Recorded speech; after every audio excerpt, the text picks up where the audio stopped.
Okay, start the meeting. Okay, well, the first item on this agenda is the selection of the committee chair and vice chair for 2022. This is the first meeting of this committee this year. Perfect. I nominate Wayne. Okay. He accepts, by the way. Is what? You accepted, by the way. Oh, okay. All right, I will accept, and I nominate Pamela for vice chair or president or whatever the heck it is. And since I don't have any competition, I'll accept. Okay, so we got a short agenda today, so let's get started.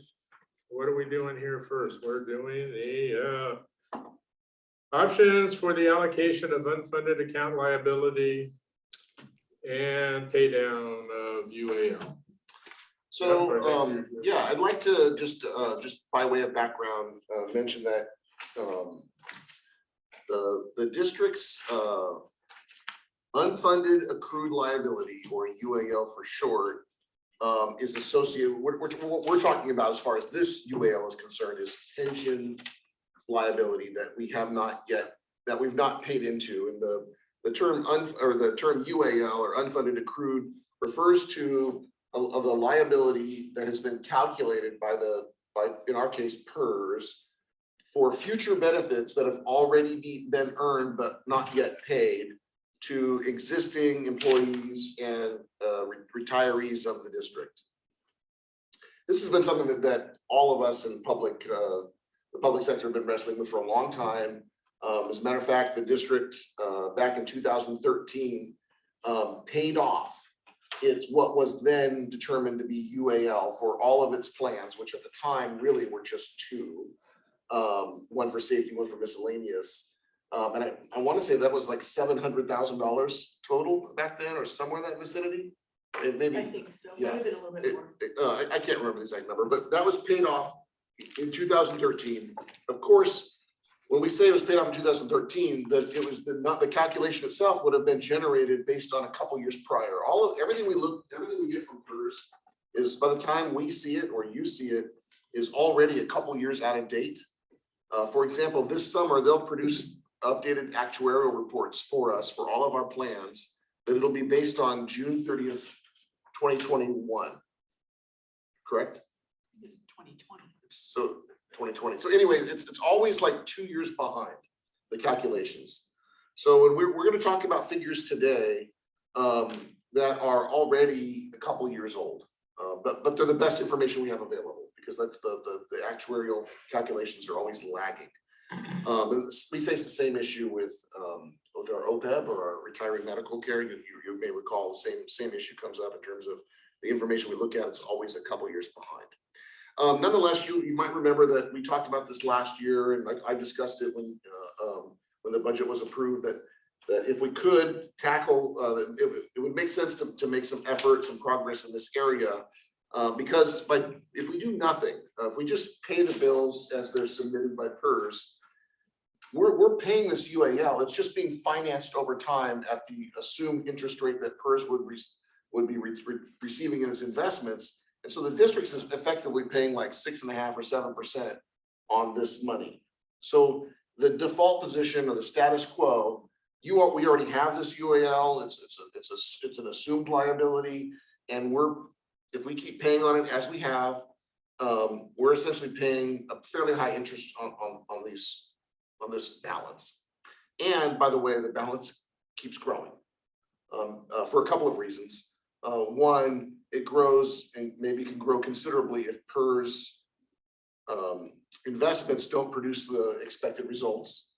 And two, it's grown because there's been a number of changes to the assumptions that PERS has made over the last several years to become to create more conservative assumptions, so they don't miss their assumptions as often and create a bigger problem down the road. And interest rates increasing is going to affect it too, right? Or no? I don't know. I mean, if it means that PERS investment returns improve, then yes. But I don't know that interest rates alone are going to have an effect on that. I don't think it affects the discount rate. That's a PERS board decision that they apply, which is what we end up paying if we continue to just finance it through PERS.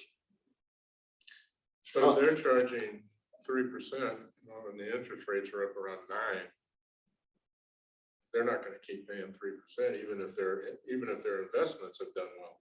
Right, well, we pay, for example, if we continue to pay for these on a as we go basis, year by year, we're paying, and I want to say it's 7% on our, we're paying an assumed interest rate of 7% if we finance this over, it's kind of a rolling period, because every year they reanalyze the Right. UAL, and so Right. then it's just financed over, you know, it's almost an indefinite Yeah, period. we've got like 20 of them open right now for different Okay, years. okay. So nonetheless, this chart that we emailed out earlier, I'll direct you to the sort of, let's start with the bottom of the chart, or it's on the left-hand side, there's two little boxes It's there. this one, wait. Oh, We should have a copy of it here too, in that packet, maybe the second page. Pam, do you see the word, this one? Okay, yeah? Yeah, I the- have it. I printed it out separately, the miscellaneous tier 1 Yep, and fire yep, tier 1 boxes. Yeah, So the boxes on the bottom of that, yeah, exactly, that's it. So the boxes on the bottom are based on the latest information that's published by PERS, our current UAL by tier. And just to refresh your memory, we have 6 plans and they're really kind of all independent. 3 for public safety and 3 for miscellaneous. The tier 1 plan are for employees who started with the district prior to mid-December 2012. And were enrolled in PERS. The tier 2 plan were for employees who were considered to be legacy employees under pension reform and started with the district since mid-December 2012. I can't remember the exact date, but and then when you see down there at the bottom says miscellaneous PEPRA, those are for people who sort of started their public sector work after January 1st, 2013. That's when sort of the PEPRA law took effect. So you can see here for the miscellaneous groups, the bulk of what we're talking about is associated with the tier 1 pension. That's the most for both the fireworks, the exact same way, same dates, just the plans are a little different. But and you can see the same situation applies, that the vast majority, or anything we're talking about, is really associated with tier 1. So these are our employees that were here before 2020, before the end of 2012, and many of these are already retired, right? We have at this point, we probably have more folks in this tier that are already retired or separated from the district than we do still remaining with the district, because this is being phased out. It's no longer available for a new district employee. Nonetheless, over the last 9 years, we've accumulated this UAL. We owe this money. It will be billed to us as a part of our annual contributions unless we do something differently about it. So that's my way of background. It's really the tier 1 that has the vast majority of the UAL. If we were just looking at miscellaneous tier 2 or miscellaneous PEPRA or fire tier 2 or fire PEPRA, I wouldn't even waste your time with this conversation, because those are really small amounts, and we can figure out we can deal with them. Nonetheless, historically, so since 2013 and likely before, whenever we had this UAL, the district paid what ends up happening is when we get billed by PERS, we pay into 3 separate buckets for each employee. We pay the employee cost. That's a payroll deduction from each employee, and it differs based on each plan. So there's 6 different employee costs depending on the plan. We pay an employer match, and that is considered the normal cost of the pension costs, and they're higher, right? The miscellaneous tier 1 has a higher employer match, and by the way, the employee contributions also higher on that one than say miscellaneous PEPRA, and the same thing applies under fire. And then we get invoiced, and we pay once a year this UAL makeup. If we pay it all at the beginning of the year, we essentially save that year's worth of interest, as opposed to spreading it out over the 12 months. But the other 2 buckets that we pay into, the employee contribution and the employer, the regular contribution, those are just paid every paycheck to PERS. just like a normal employer withholding, employee withholding, works exactly the same way as Social Security, that kind of thing.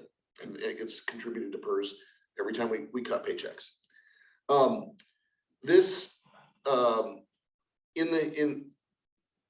Historically, the district has broken down the, I'll take the miscellaneous tier because it's a little bit, it's the more complicated of the two. We've broken down what we owe to PERS each year. When we get that, it's part of that actuarial study. Like this for next year, it's the total of what's in that very first column under proposed budget with the little number 1 next to it. We've broken that down by the number of employees or the payroll of the employees that are in the tier 1 plan. That's how because PERS doesn't give us a bill that's broken down by fund. As far as PERS is concerned, they don't know whether Natalie works in administration or water or parks and recreation. All of our miscellaneous employees are grouped together in the plan and they just give us one bill. So we've broken it down by payroll costs for that tier 1 plan. And in 2012 and before, that was a pretty bulletproof way of going about it because all the employees were in that plan. And so it was fairly attributing those costs throughout the funds. And keep in mind that a big chunk of this, or some percentage of this, is associated with people who are no longer here, right? Like for example, if we had an employee who retired 2 years ago, more than likely they had accrued benefits while they were here that exceeded what we had contributed. And so some of this UAL is associated with people who are already retired. Some of the UAL is associated with people who were in the pension plan but left for another employer. So we still own and are liable for their years of service associated with the district. So if somebody joined the district in 1995 and they left in the year 2000 and they haven't yet retired, those 5 years that they worked with the district are still part of our pension liability. So it's kind of complicated to figure out where in terms of our own funds do all these dollars come from. We had used payroll dollars by fund as the way to pay it down.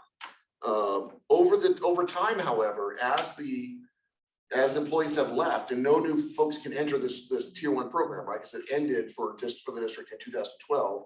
So nobody in the last nearly 10 years now that's new has been able to join this portfolio. The number of employees that remain that are still associated with tier 1 that are current is a dwindling number. We're down to just a very small number, like 5 people or something like that are in the miscellaneous tier 1 that are left. I do, I make up 20%. Yeah. Does that kind of, you're following along? I'm sorry, this is kind of more complicated than I wanted it to be, but okay. So what we've been concerned about, does it make sense to continue to use that same strategy? Let me give you an extreme example as to why I'm concerned.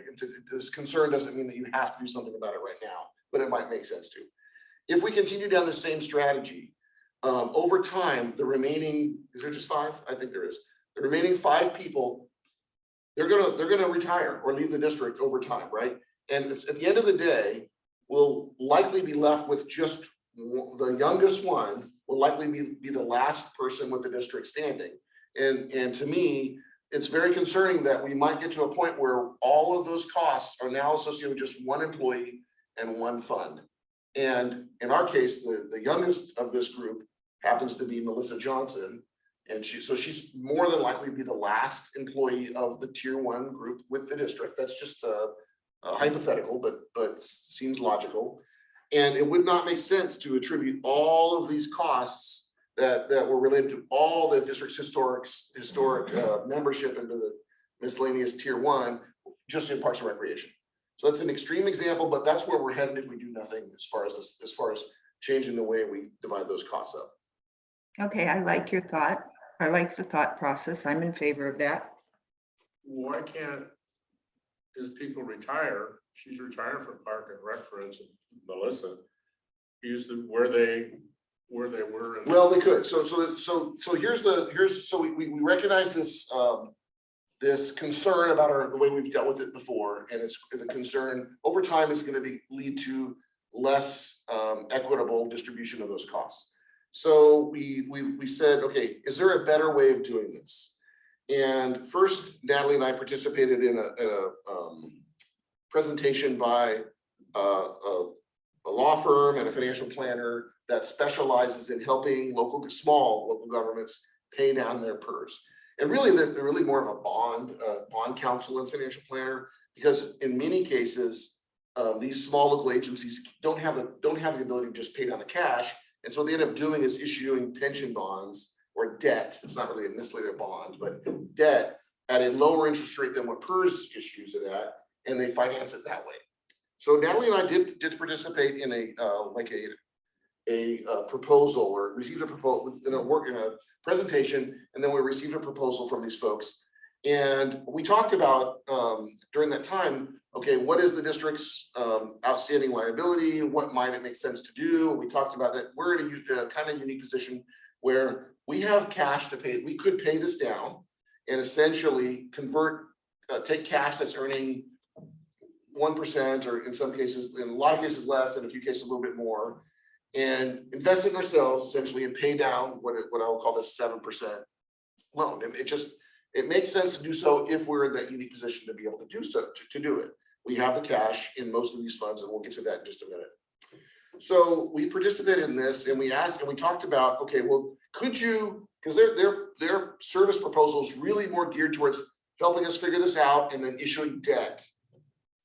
And they make the money on the issuance of the debt. It's a kind of a contingent financing plan. It's how a lot of municipal financing works, where out of the closing costs, they pay their fees. And so you essentially are financing the cost of that work into the debt. But in our case, we didn't think we needed to issue debt. And we'll get to that in just a minute. So we said, hey, what does this all take? And their proposal, and I didn't give you copies because it's kind of complicated, but their proposal has like 3 phases to it. The first phase would be to develop a policy about how to handle our UAL with PERS. That's probably, it sounded kind of like a canned approach, but they said, oh, we will work with you to develop this policy that you can adopt.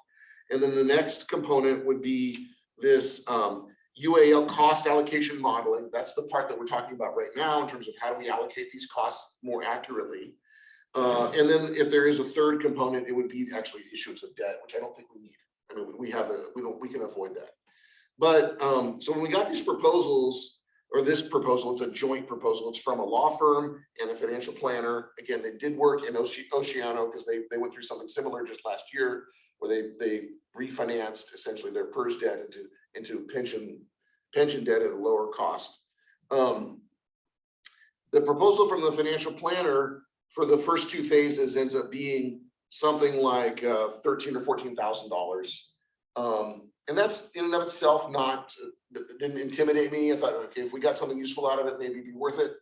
But then we got the proposal from the lawyer who partners with them, and their billing rate's like $500 an hour, which is about double what the 510 actually, which is double what the financial planner rate is. And so without knowing where we were headed, this is starting to look like a $40,000 or $50,000 effort. And I thought, geez, that's a lot of money just to figure out how to allocate these costs. So we went back because I didn't know we'd get a lot of value out of it at that, not $50,000 worth of value out of it. But nonetheless, we went back and said, okay, well, what did we do in 2013? And we looked at those cost allocations, and I think based on what we could find that we used the same method that we had used in paying it down annually. And in 2013, that probably held water because employees weren't split into these 3 buckets. Everybody essentially was a tier 1 employee. It's only been more recently that we've hired since then because we've had the new programs. So it was a simpler time.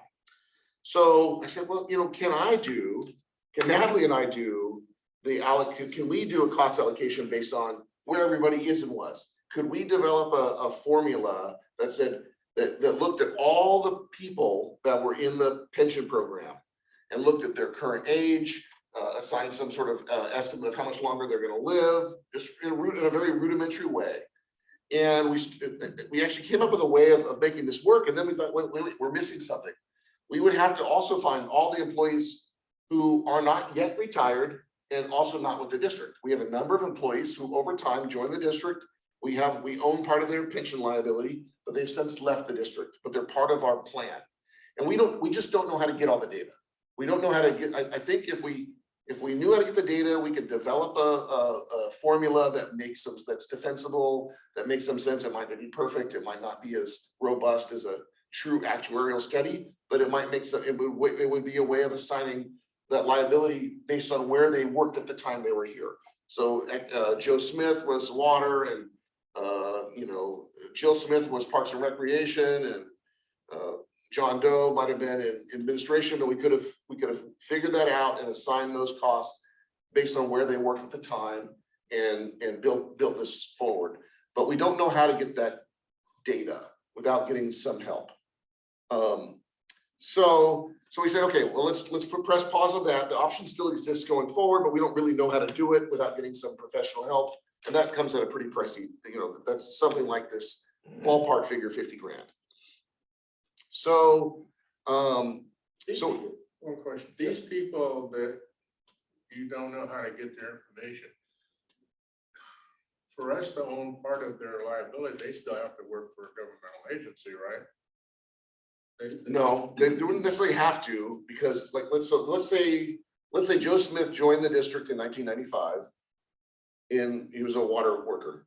He left the district in 2000, took a job in city of Atascadero, left there in 2000 and worked there from 2000 to 2005. But then he joins the private sector and hasn't worked in public sector for 17 years.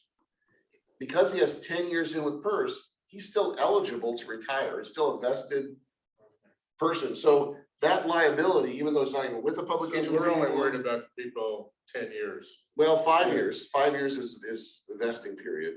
5 years, but that's total. Doesn't even, you could work with the district for 6 months. And as long as they accumulate 5 years with PERS, they become vested. We own that period of time that they were here. And we will make up a portion of their future retirement earnings.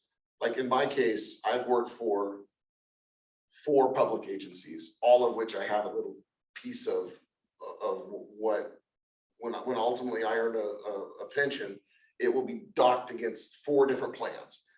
Templeton CSD, City of Lemoore, City of Auburn, City of Fairfield, all of those have a little, because I've got years of service with all of those agencies. With that, I understand.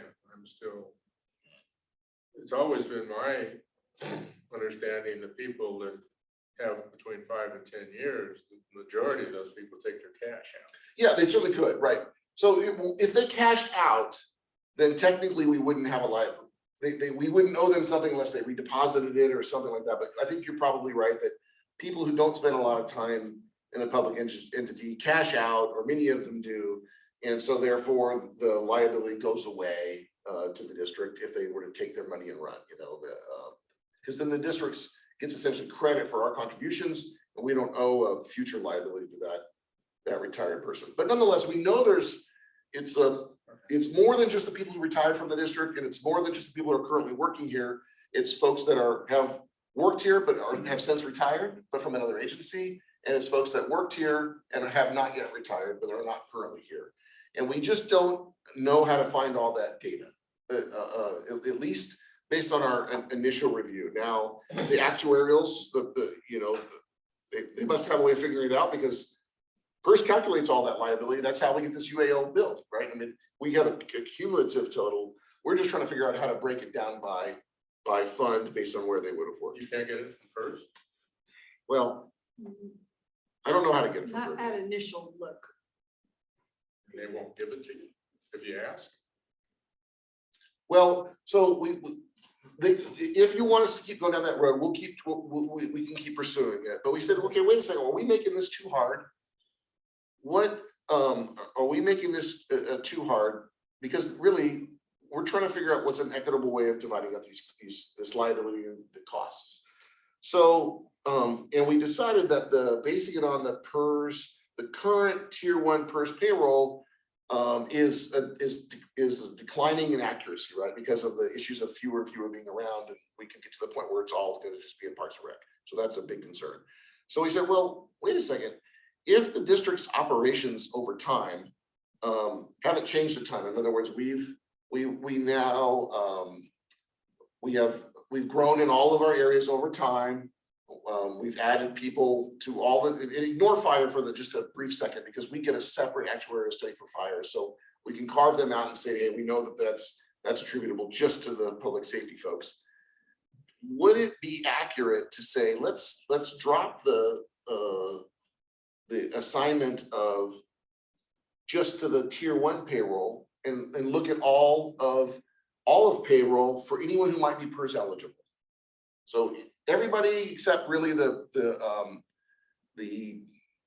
very seasonal part-time Parks and Recreation folks, because almost none of them ever become in PERS. These are all really young people that work here for 30, 60 hours a season. It's really not very much. So this, when you see the proposed budget, those are the figures that are based on this worksheet. That's the way we've historically done it, based on the tier 1 payroll.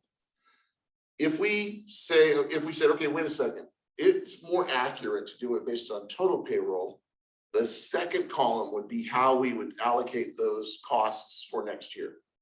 And again, this is back to the pay as we go, over the next 30 years. This doesn't pay it off. This just pays down what PERS says we owe in July. So you can see that what that does is it assigns more of the dollars to water, more of the dollars to sewer. And to me, that's very defensible. Because right now we're down to just one employee left in water and sewer. That's part of tier 1. And historically, we would have always had more than one employee in water and sewer. Fewer dollars to drainage, about the same, a little bit, tiny bit less in administration, and then a significant decrease, like a third less in Parks and Recreation. So, I mean, on the surface,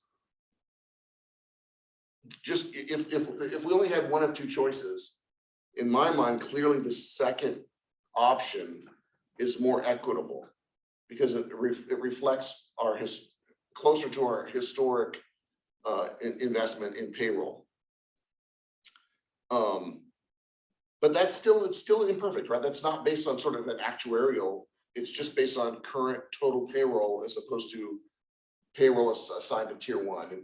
And Natalie can kind of explain, this is not a unusual topic. Lots of public agencies are wrestling with how to assign these UAL costs. And maybe you can talk about what you see in the industry in terms of what are other agencies doing? So mostly what I see is more based on the total payroll, but there's just a lot of questions on how to deal with it, because it is harder to get the information on who has retired. So, I mean, I know the auditors in the past, that's how we've, allocated it based on the total payroll. But, it's hard to say. Will this fly with the auditors? I mean, to me, it sounds very logical. Yeah, I mean, I think you're talking about doing it. I think so. What's that? Okay, so for example, this first column where it says proposed budget, that's how we've been paying it for years. Okay. And that's flown with the auditors. This basing it on total payroll is clearly more defensible.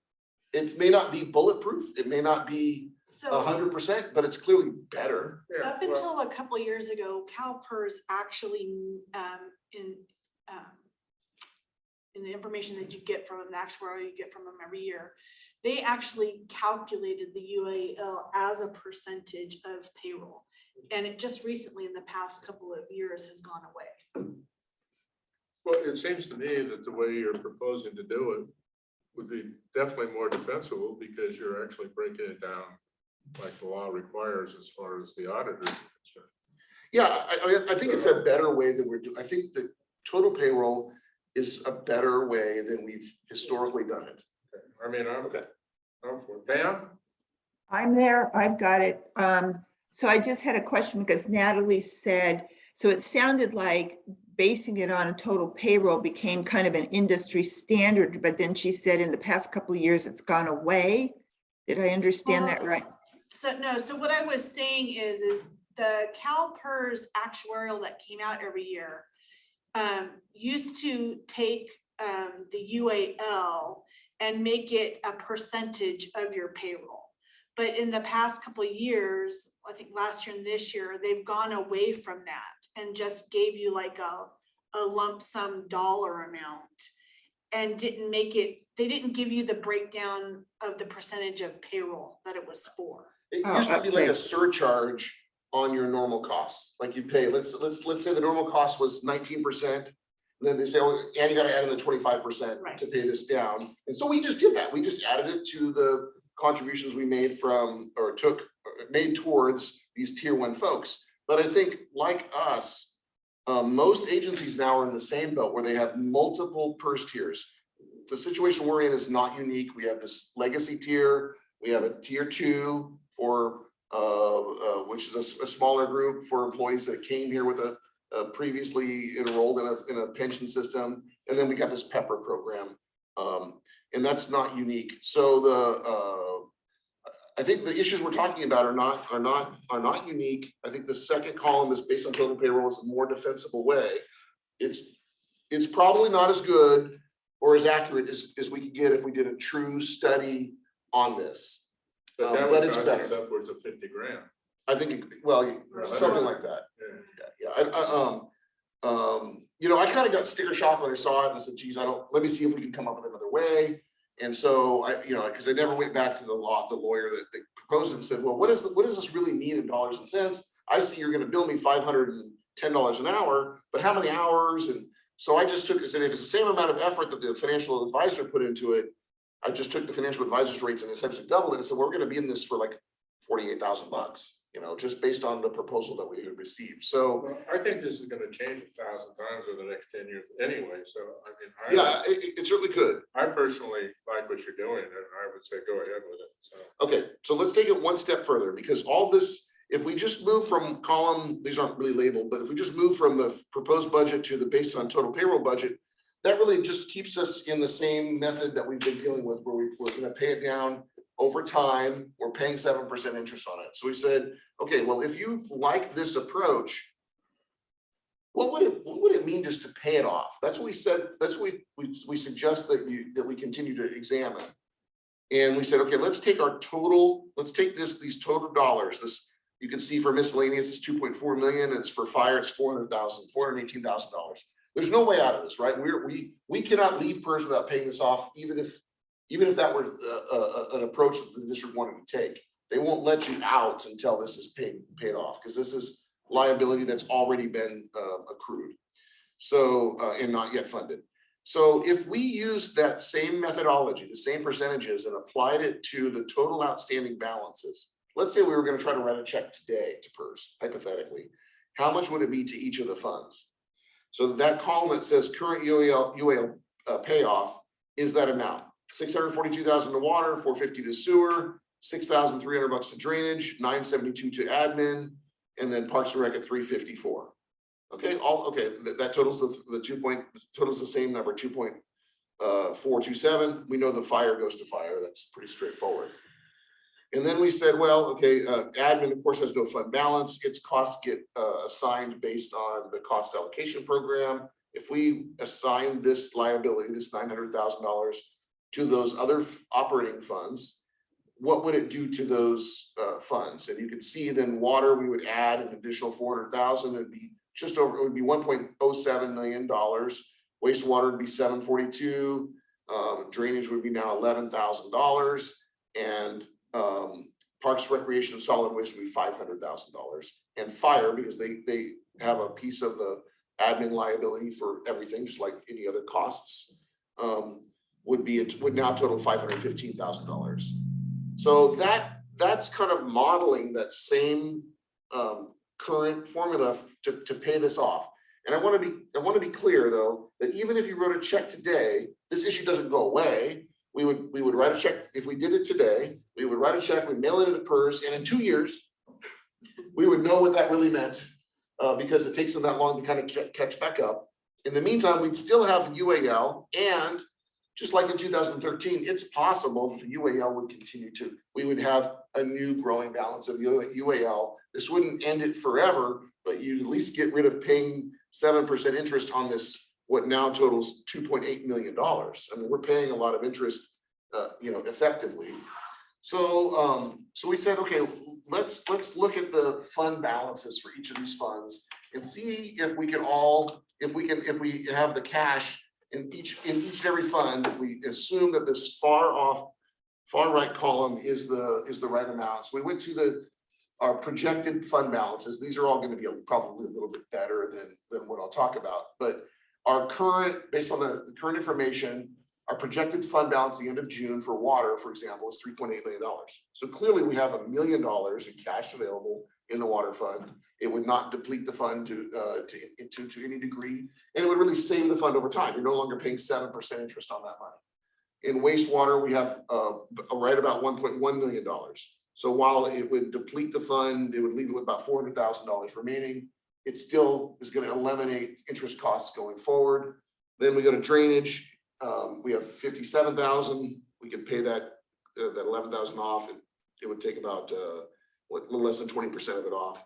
And then we looked at the one that's the most vulnerable, Parks, Recreation, and Solid Waste. And we said, okay, Parks and Recreation has a projected fund balance of about 90,000. Well, that's clearly short of the $500,000 that this tabulates, but we still have this solid waste fund. And if you remember, over the last couple of years, when we've done this merging, we left the solid waste cash in its own fund. Originally, because we thought it might still be need to assist with OPEB. So there's still roughly $450,000 in the solid waste fund, cash. So if you merge those together, which the rest of the operations have now done, we've got like $640,000 available. I'm sorry, $540,000 available. So we could, the solid waste balance in and of itself would pay down 90% of the Parks and Recreation liability that's shown on this worksheet. So you could theoretically write a check now and leave cash balances in all the funds, and that would stop the 7% interest accruing on this fund. It doesn't make the problem go away. It doesn't make UAL disappear. You won't even know its real impacts. I mean, you'll know it because you wrote the check, but you won't have a document from PERS that really reflects what this means for a while. But in terms of a long-term strategy, continuing to pay the 7% is not an ideal option for us. We have cash. It's not doing much for us. I mean, it's not earning much in terms of a rate of return.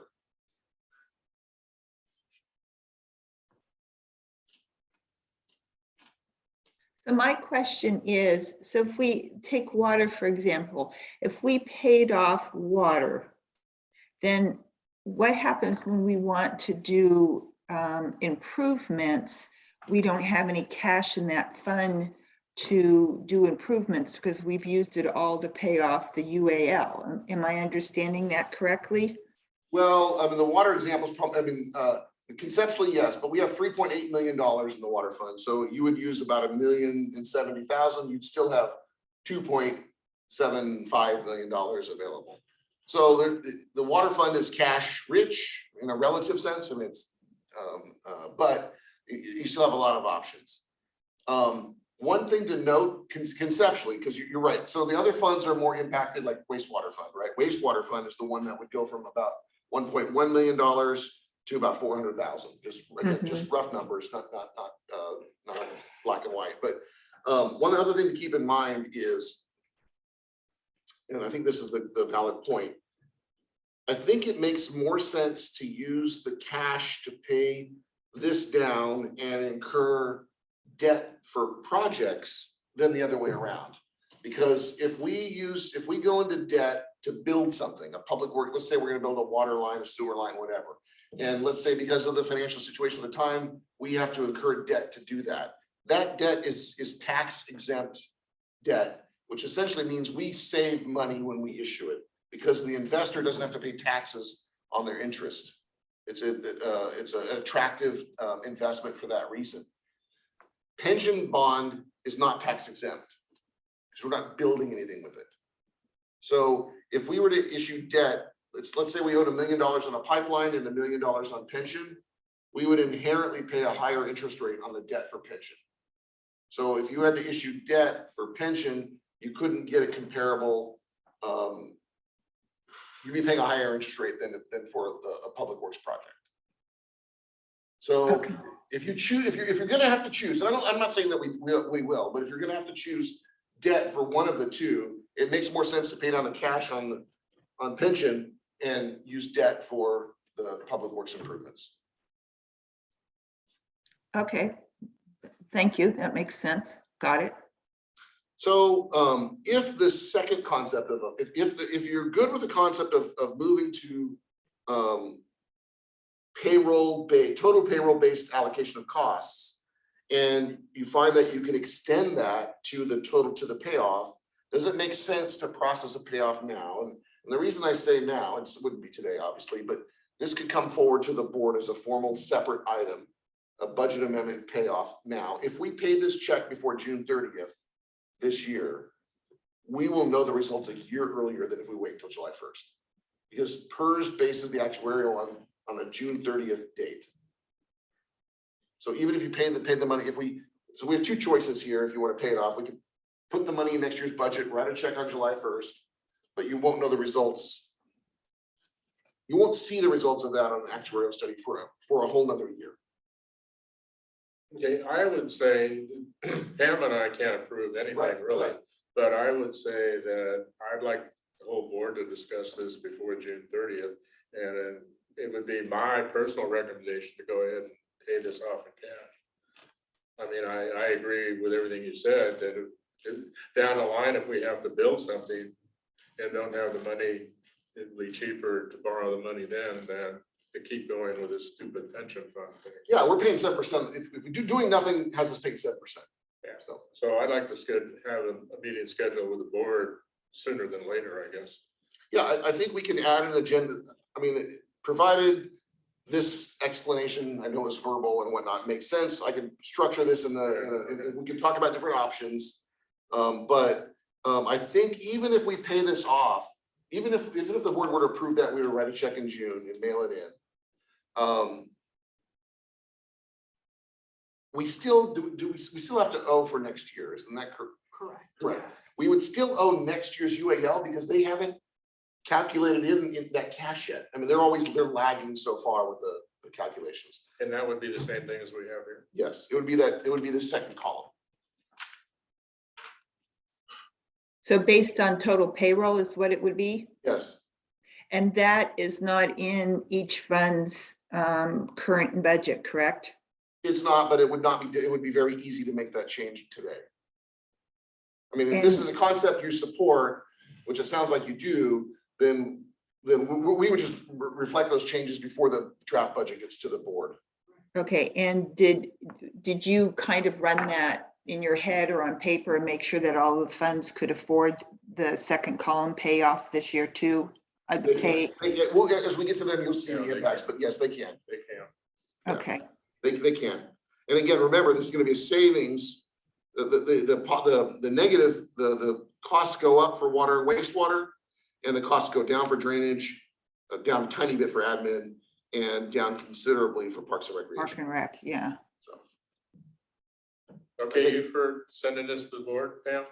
Yeah, I'm following it and I like the analysis that Natalie and Jeff did. Hats off to you guys. You saved So us it's a 50,000. unanimous approval between you and I to do this? Yes, Okay, Okay, so we'll that's a first. try to get this on the June 7th meeting with a short discussion and some analysis, and we'll list those options. And again, what really, even if the board doesn't proceed with it, we're no worse off than we are at the moment. We're, again, the default position is we're paying 7%. Right, So, okay, okay, does that work? that works. All right. Okay. Moving right along, we're third item, employer assistance program. Okay, I'm bringing this item to this committee now. Because while this is gonna be something that I would describe as a benefit, it's not likely something that employees are gonna see a lot of direct value in. And therefore, it's not something that I would say that I mean, well, let me describe what this is before we go to that detail, I suppose. So maybe most public agencies offer what's called an employee assistance program. It's often referred to as an EAP. And the services vary in these kinds of programs, but they usually include like counseling for personal matters or marriage, that kind of thing. Even telephone advice from a lawyer, like maybe a 30-minute, couple of brief items, some referral services, those kind of things. And what I included in your packet was the flyer for the SDRMA's employee assistance program that they administer or they have. And we do not currently subscribe to it. I can tell you that in my career, the other agencies I've worked for had EAPs. They were associated with risk management programs because really they're a way of getting services to an employee that the employer cannot or maybe should not directly provide. And there have been some circumstances here where I would have recommended I look at it as more of a tool for a supervisor when they know an employee's having some issue. Maybe it's not directly work related. Maybe it's a family issue, maybe it's a child issue, maybe it's a legal issue, maybe it is something that's between two coworkers but not really work related. It's nice to be able to offer, say, hey, look, the district offers this program. This is at no cost to you. I really would recommend you make a phone call and see if this might provide some assistance to you. There have been cases or instances where I've had, again, not here, but elsewhere, where in disciplinary matters, an employee has agreed to seek help through the EAP as a part of their mediation of a dispute or a reduction in discipline. But because we don't offer this program, it's not been a tool that we've had available. And again, when I said the employees aren't going to see a lot of employees, probably wouldn't trade this program for any dollars and cents, for example. It's not something that everyone's going to use. There's only been a handful of instances here that I would have liked to have it available, but honestly, I don't know how often people would have used it. It has a cost, and I thought it was on here. I think it's $2.85 per employee per month. It was only like $36 a year per. Yeah, a little less than $36 a year per employee. So it's pretty nominal cost. And the district can decide who it would be eligible for, or who'd be eligible to go in it. And I would propose that all employees other than our seasonal employees be enrolled in the program, because there have been a couple instances with reserve firefighters where I would have liked to have this program available for that individual, because we were facing certain matters, not work related, that were affecting the workplace. But I didn't have a tool. I didn't have a way for them to get no cost or low cost counseling or legal advice or whatever. So that's what this provides.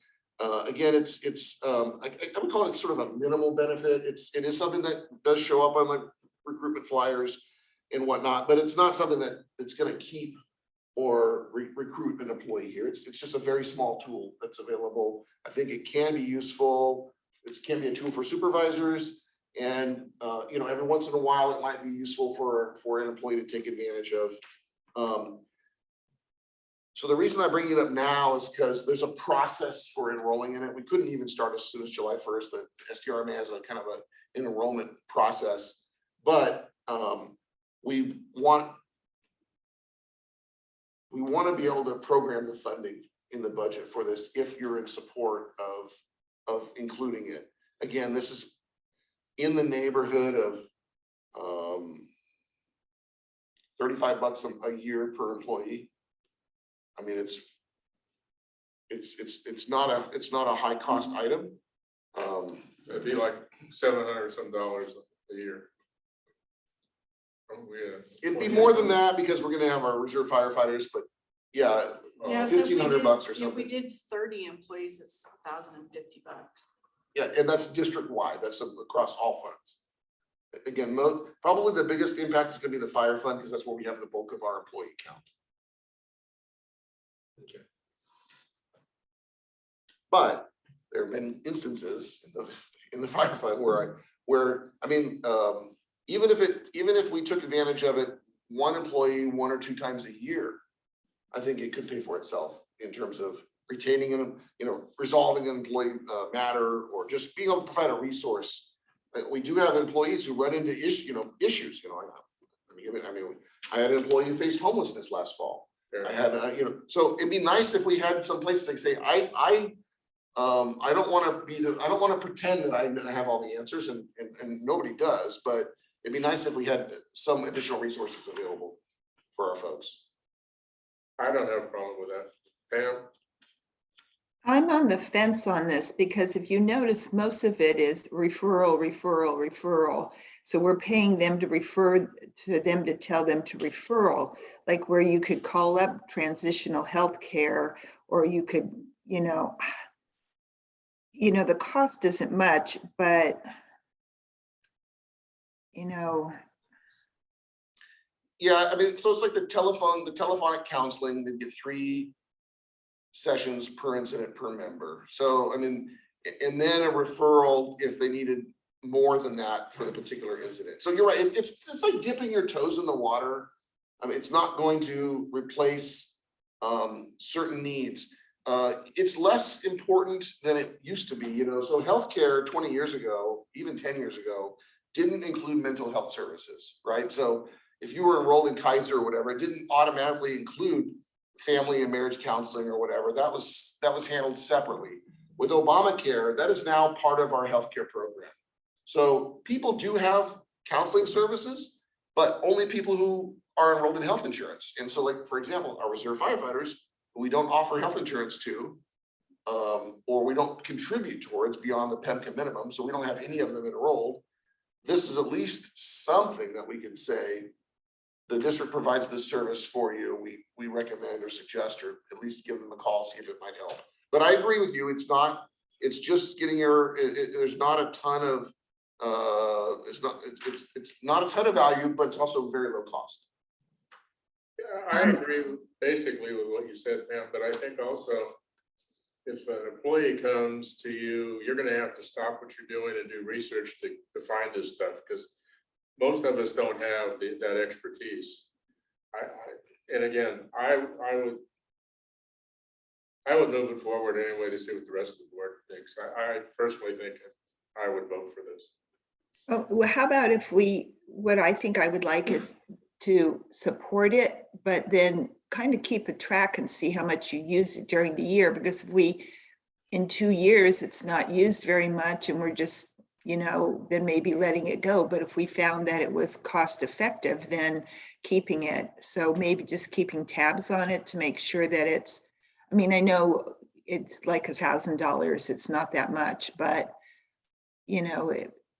I think maybe keeping tabs on how much we use it. Is there a way of doing that to see I if can we're find getting out. I can find out if we're going to be able to get some sort of reporting on how much it's being used. I don't expect a lot of usage. I see the value in being able to offer the program to an employee who's facing some challenges. I won't even know if that employee used it or not, or went to, unless they offer that up, because it's all confidential. But just at least being able to bring a resource to the table. I would think that in my time here, I would have made note of this to an employee facing a particular situation on a handful of occasions myself. I don't know what I don't know, because there's obviously employees facing issues that are beyond some of this shared with me, but there have been a small number of incidences where I said, man, I really wish I had this, at least to offer it up. It may not have solved anything. It may not have preserved the relationship, but at least it would have been a tool that we had available. I have had former supervisors say, hey, do we have an EAP we can send these folks to? Again, because it's commonly available elsewhere. It's not an unusual benefit. I think one way we could keep track of it is just have all the supervisors, if they've referred somebody to this program. Yeah, I can inquire with SDRMSA, if we do enroll, can we get like an annual report that says somebody from the district used it 4 times, 2 times, 1 time? obviously there's a mechanism, they have to be billed, you know, these providers bill for it, so there's gotta be a way that they can track. I just don't know if it's gonna Yeah, be employers. not tell us who, just. how Yeah, much we don't know money. who, but just is it being used? I can also see if, so again, this has its own, this won't automatic, even if we include funding in the budget, it won't automatically happen. There has to be independent action by the board to start the enrollment process. So that this would be a separate future decision by the board. And I can inquire whether or not SDRMA can, since we are doing this now this way, if somebody from SDRMA can attend the board meeting when this comes before the board, and separately find out if we're gonna get some sort of tracking as we move forward. I'd say move it forward. I agree. Okay, so that'll come at a future time. There is so we have that. Okay. Okay. Item 4, field crew uniforms. The committee will discuss the options for making changes to the field crew uniform and boot allowance programs that are included in this year's budgets. So this is an item that we have. So let me just give you just a tiny background on this.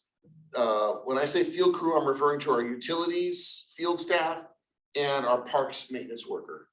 The district has for many years provided a $250 annual allowance that those employees use for safety footwear, so like work boots, pants, which generally they wear blue jeans, and what we'll call uniform shirts.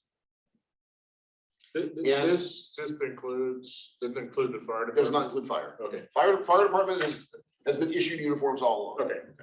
So, so we have a separate program for fire. Those are supplied uniforms at a much higher cost. So so first of all, the $250 hasn't changed in years, even though the cost of all this stuff has gone up. So that's a little concerning. I've always kind of felt a little bad. We have had instances where some of our field crew is wearing shirts that are well past their usable life. I mean, I'm not just somewhat faded, but like wind can blow through them. But again, we have a very modest budget for that. Justin Black has recommended that we migrate from that program to something that's a little more industry standard, where we enroll in a uniform service through a vendor like Aramark or Mission Hills or whatever. The estimated cost is about $300 per employee per year. Each employee would receive, I believe it's 11 sets of uniforms. So pants and some combination of short and long sleeve shirts. They would be tailored to each employee, and employees would get a week's worth at a time. They'd have 11 initially, and then every week the uniforms that are dirtied would be kept at the wastewater treatment plant, and the uniform service would come collect them and bring back their whatever that was dirty the prior week. So they always have at least a week's worth of uniforms on hand at a time. And this would extend to those same groups of employees. So this is a new cost.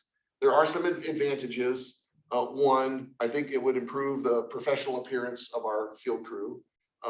Two, we can have higher standards of uniform adherence because we're not asking them to fund it, even though there's an allowance. All these guys go through the allowance pretty quick. I mean, a set of work boots is probably $150 to $200 alone. I assume that everybody uses that full. Yes.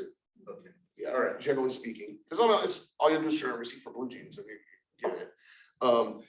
We would want to keep the boot allowance we did a quick little survey of the same agencies that we use for our salary survey and said, okay, if you offer just a boot allowance, what is it? And the median amount is $200.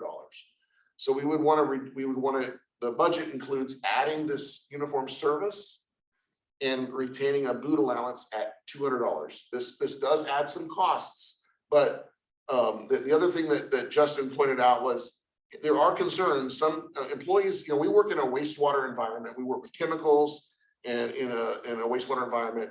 And it's if people get wastewater spilled on their clothes, they don't want to take that item of clothing and take it home now and wash it with their family's laundry. And so there's some pushback when it's a chemical spill or something like that. So this would alleviate that. Employees would still probably take these uniforms home and get dressed at work, or get dressed at home and then come to work. But at the end of the week, they would drop off their dirty uniforms or whatever day the uniforms pickup is, and then and receive a new set. So in talking to Justin, the staff are view this as a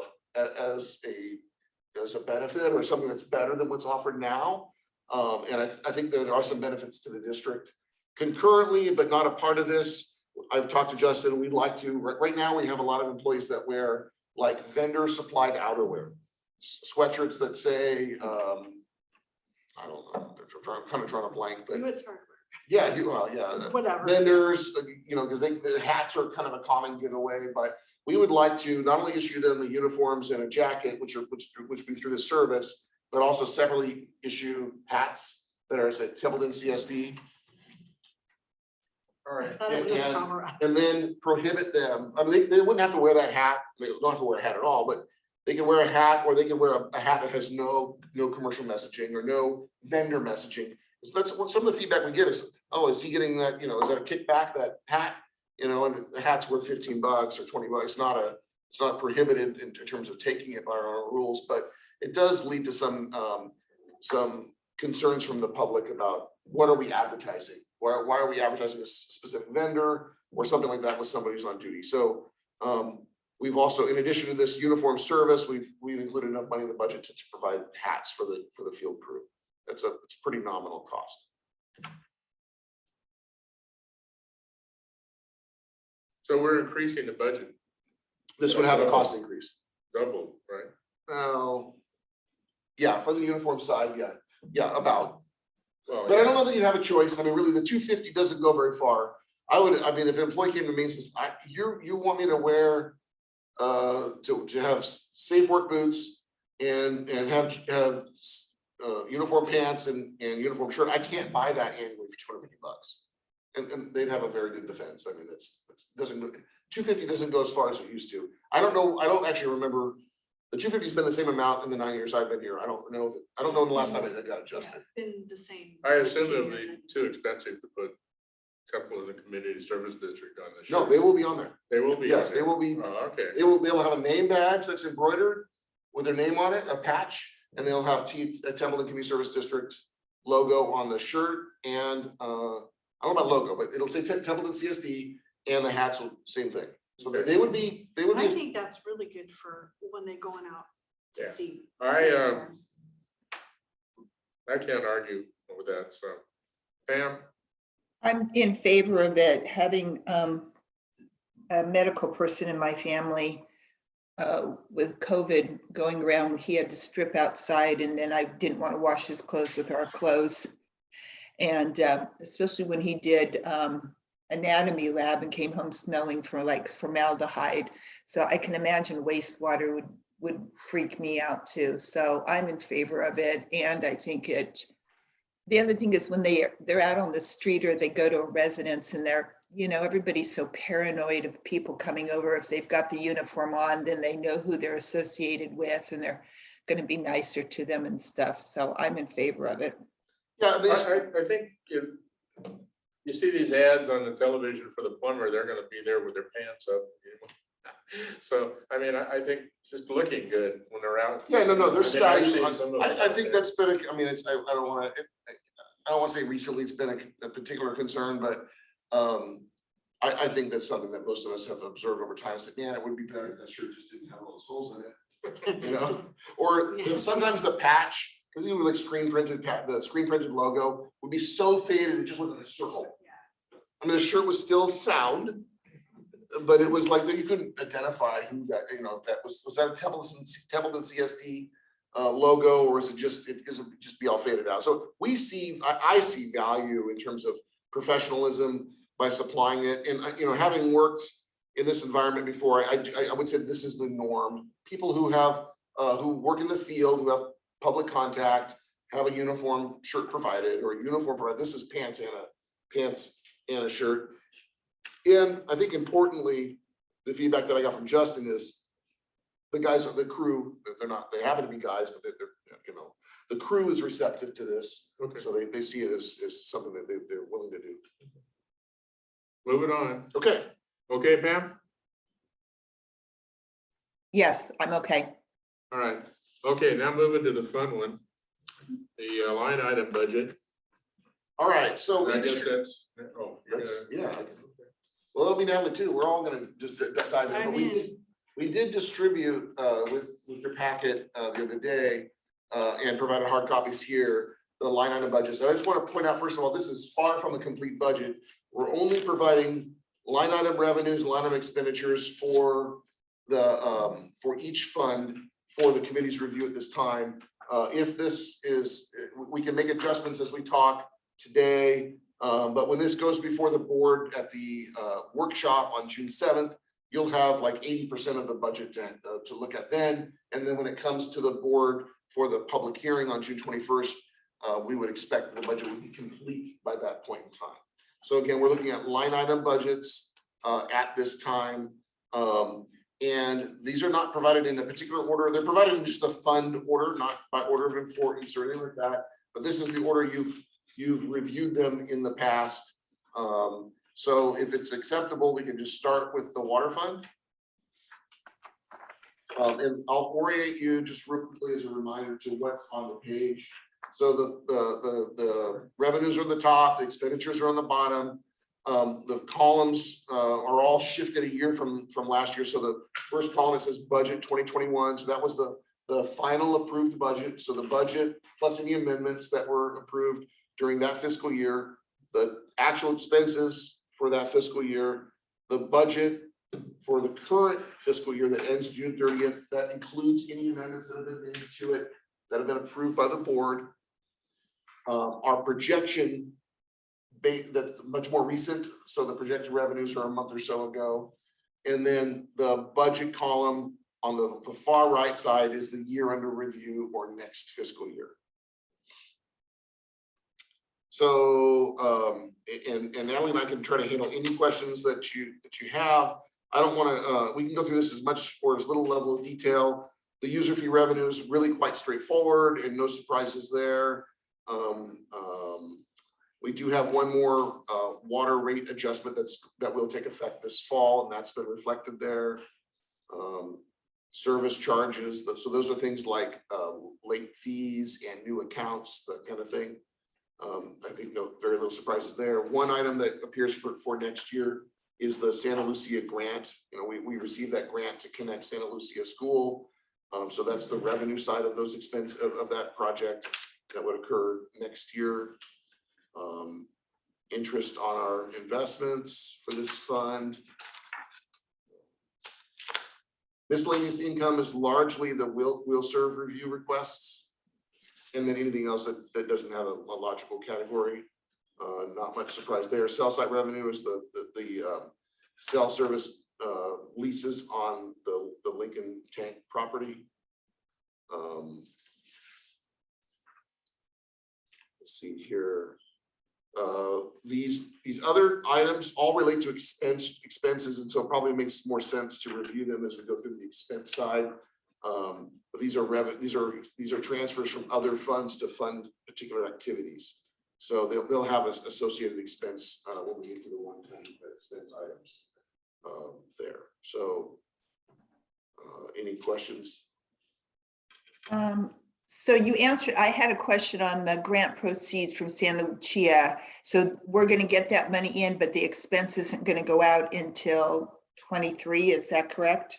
No, Yes, it's So we won't get the income until 22, 23. And then if you turn that page over, part of the expense has been this year 18,700, and then part of it'll be next year 58,932. 58,000. On the back side of the sheet.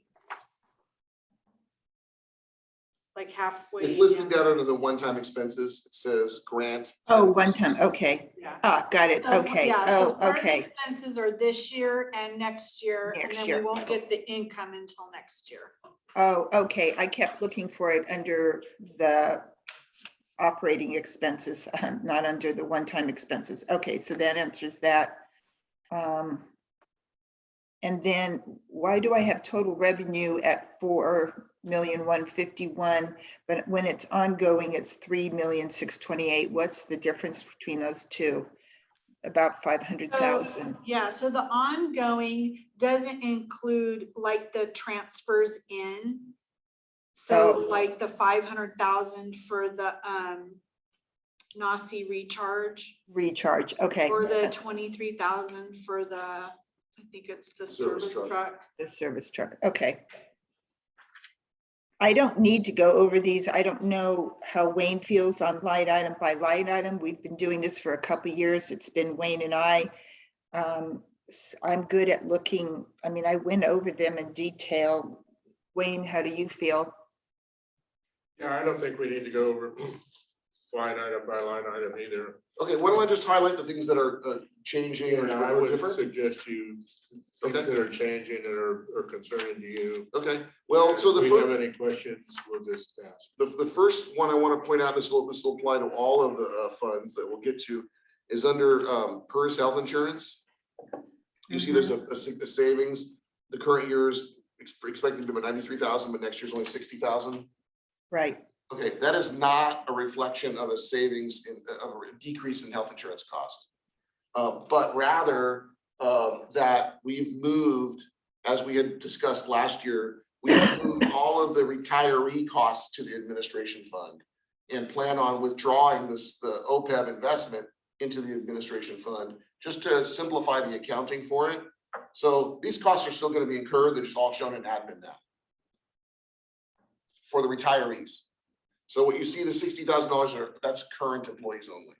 That's okay with you, Audrey? Yes, Okay, yeah, we spoke to them about that. all right. So that's the first thing I wanted to point out. Let's see here.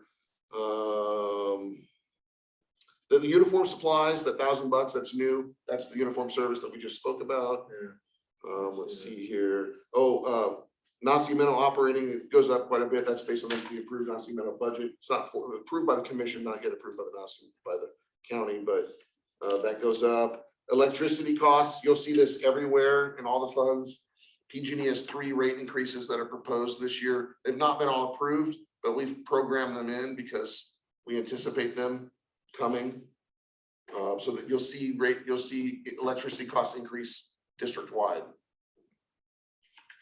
on that, 17%. Okay, this is not the time to discuss it, but is there any way we can do solar panels for some of this? I know we've talked about it in the past.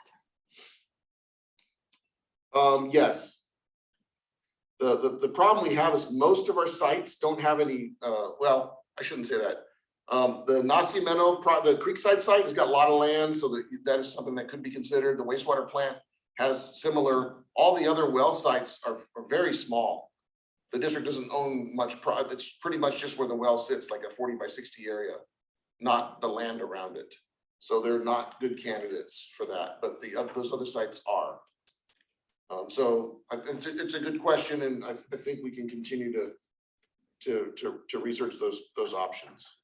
Yeah, because we have like a smaller solar panel that operates our gate into our house. I mean, it's like 2 feet by 2 feet. I guess the wells might need more than that, but I know. Yeah, a lot more.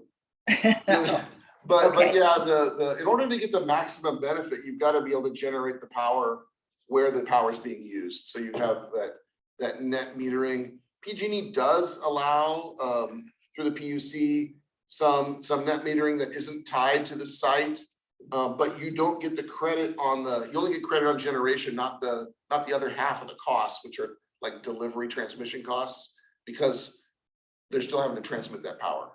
So the payback is significantly reduced if the energy generation isn't at the site where the meter is. So it's, let's see here. Everything else on the operating costs are pretty routine. I mean, they're pretty much similar. Oh, I would note that under the allocation of admin costs, you'll see a cost increase there. That's kind of twofold. Some of it really, Natalie, correct me, most of it relates to just the share of the admin costs, but it also is making up for the increase to fund the administration's reserve. Correct. So it's that the admin cost is picking up, the admin fund's growing this year by moving all the retiree healthcare. That's kind of, it hasn't been handled that way before. And so the admin fund now requires a bigger reserve because of that increase in cost. And so this gets us there, but it doesn't necessarily mean that you'll see an increase like of this magnitude in future years, because once that reserve is there, it won't need to be made up again. It might need to grow a little bit, but it shouldn't be to the extent that it is this year. Okay, so going to the one-time costs, ones that I want to point out. So we have some mapping that needs to continue for the on the GIS system. And then some we have included still the water conservation rebate program. That's the program that's irrigation rebates and the water softener program. We've actually had an increase in interest in that program over the past couple of months as the drought has lingered. The first one that's material and new is this urban water management plan. As we have shared with you that we anticipate hitting 3,000 connections this fiscal year. And with that comes a requirement of having an urban water management plan within 1 year of becoming an urban water management provider or urban water provider. That's a regulatory requirement. So we program funds in there. I'm sorry, it was $45,000. Where's that? It says urban water management plan Under one time? under one Under, time. yeah, under one-time expenses. Yeah. So that's something that we think we're, Oh, how much on the water? No, you're on, yeah, you're stormwater. Where's your water one? Right here. That's wastewater. That's why I can't find it. Right. Okay, Here. second. Sorry. yeah, no problem. Above it though, I also wanted to call, so that's a pending regulatory requirement.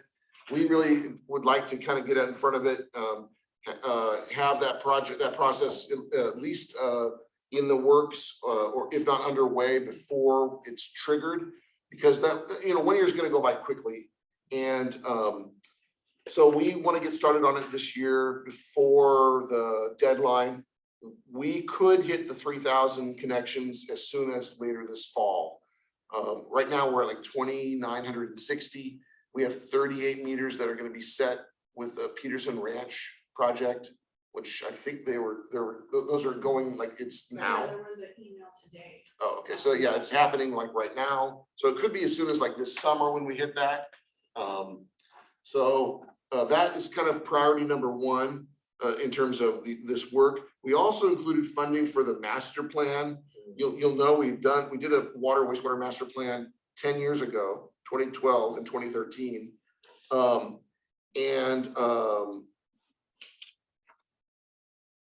While I don't want to do both projects simultaneously, the staff would like to have funding available to get the master plan underway once we are on the downhill stretch of the urban water management plan. Again, that has a deadline. It's something that we're going to have to work on more urgently.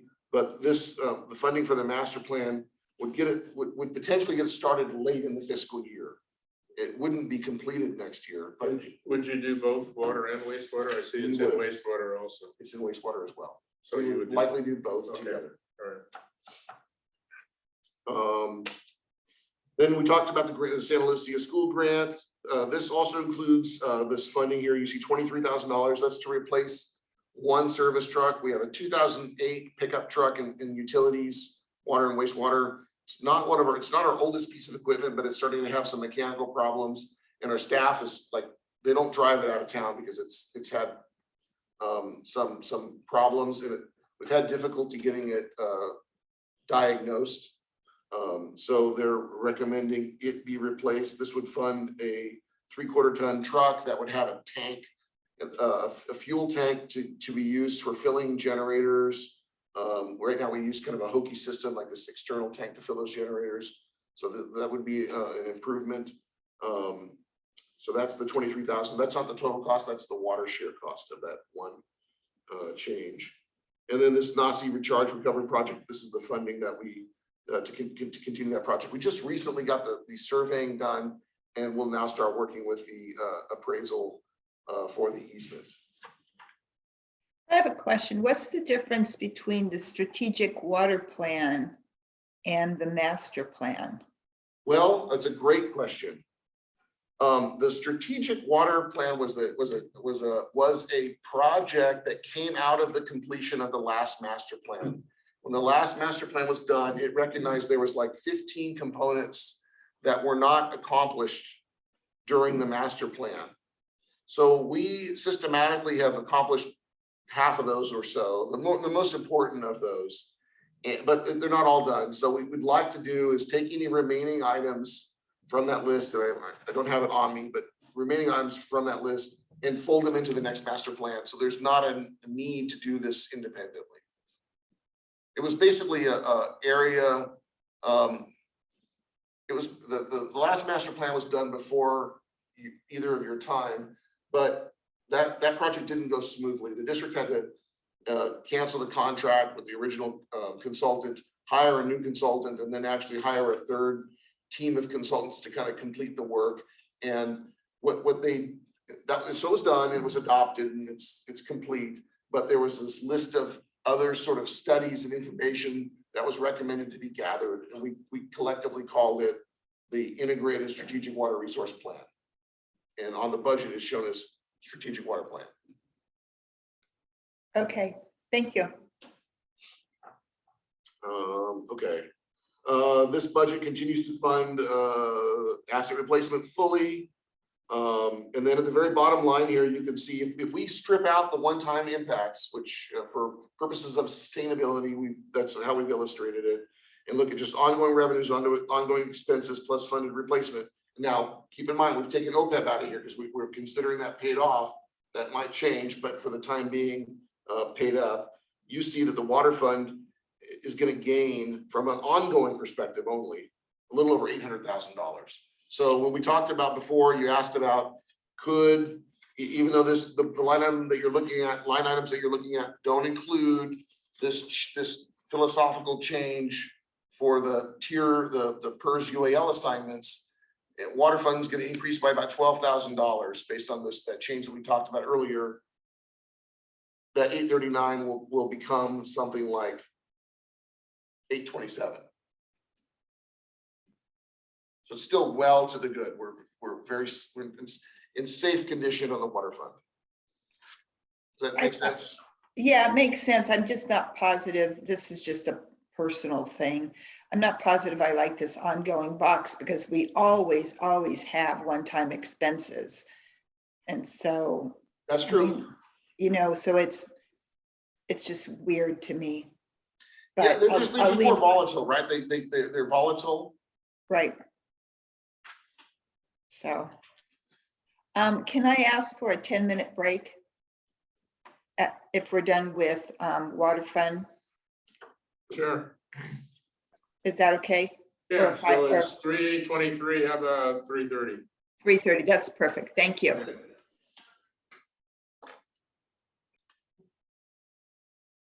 Okay, we're back in session. It's what, 3:30 something? Okay, so I think we concluded the water fund.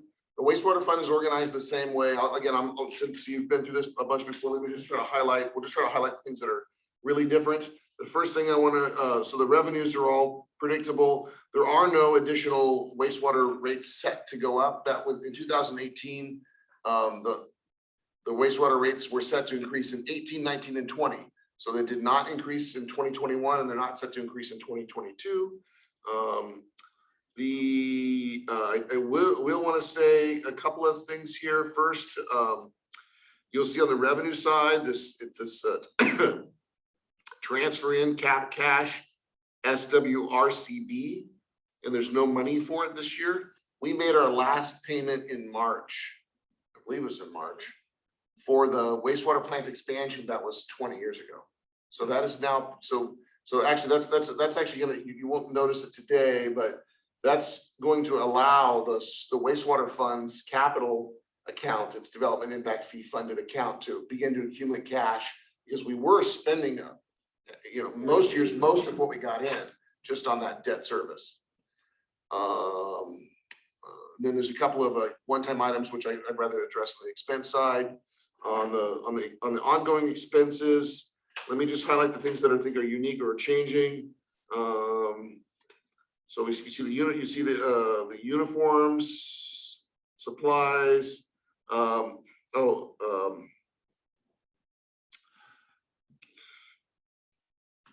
gases and chemicals. Yeah, that's doubled. So we're working on a project, an alternative for this odor control system. And actually, we're working on scheduling a facilities committee meeting, because it ends up being a more expensive kind of a thing. But I'm hoping to have that done and reviewed by the facilities committee meeting before this comes before the board on June 7th. After which time we would reflect the actual costs, because this was a rough estimate of costs for the additive, and I want to. So this might change a little bit on June 7th. But essentially what it is the odor control unit that we have now, that's the air scrubber. It's not working nearly as effectively as it did initially. So we're looking at some alternatives. That's a portion of that increased cost right there. Let's see here. Electricity, we talked about just a moment ago, same issue. Then there's the elimination of that debt service. You see that $138,000 no longer exists going forward, down toward the bottom of the page. We still are paying debt. You see the next two line items, the third and second to the bottom. Those are the two debt instruments that are associated with the East Side Force Main project. One is internal, one is external. The $58,000 is a 20-year loan at like 1.8% interest. And we just got the bill for that. I think it's due in June. Let's see. On the one-time side, this I&I study is something that we weren't able to get done while Frank Sprague was here, and with the turnover in staffing, I've proposed funding it for next year. There's some mapping work for $4,500 on the wastewater system for our GIS. This sludge removal, this was an item that we budgeted last year. It was not needed. Justin Black, even though we don't know that it's imminent, recommends including funding for it. We don't want to be in a situation where we find ourselves needing to remove some sludge and not having the funding for it. So that's why it's included. Although I can't tell you for sure that it will be needed. What do we do with the sludge once we remove it?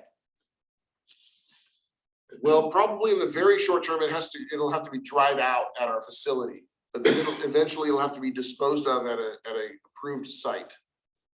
You can't just go in the trash. And you can't spread it out over the fields? We may be able to. Okay. The source control is the work that the Wallace Group's been doing for us on with the industrial dischargers and the restaurant businesses. The master plan is the wastewater side of this. We just spoke about. Again, this would be not started initially because of the urban water management plan being the first of those kinds of projects. This pilot study is something that the facilities committee has reviewed. This would be to add a pilot study to sand filtration at the end of the wastewater treatment plant stream to determine if it's effective in getting our total suspended solids drastically reduced. There is a technology out there that we can do a pilot study on. And so that's funding for that project. Again, that wouldn't actually be that'd just be the pilot study. Composite samplers, we have composite samplers, but what ends up happening is they're fickle. They don't work super well. And then additionally, when we're trying to test our main component that we're looking for in the wastewater collection system is high strength BOD. And what ends up happening is in warm weather, the value of the sample is deteriorated. And so they make these composite samplers that we'd like to buy and have 2 of and replace the existing ones that have, that allow you to put ice in them so that the sample is protected and it's a more reliable sample.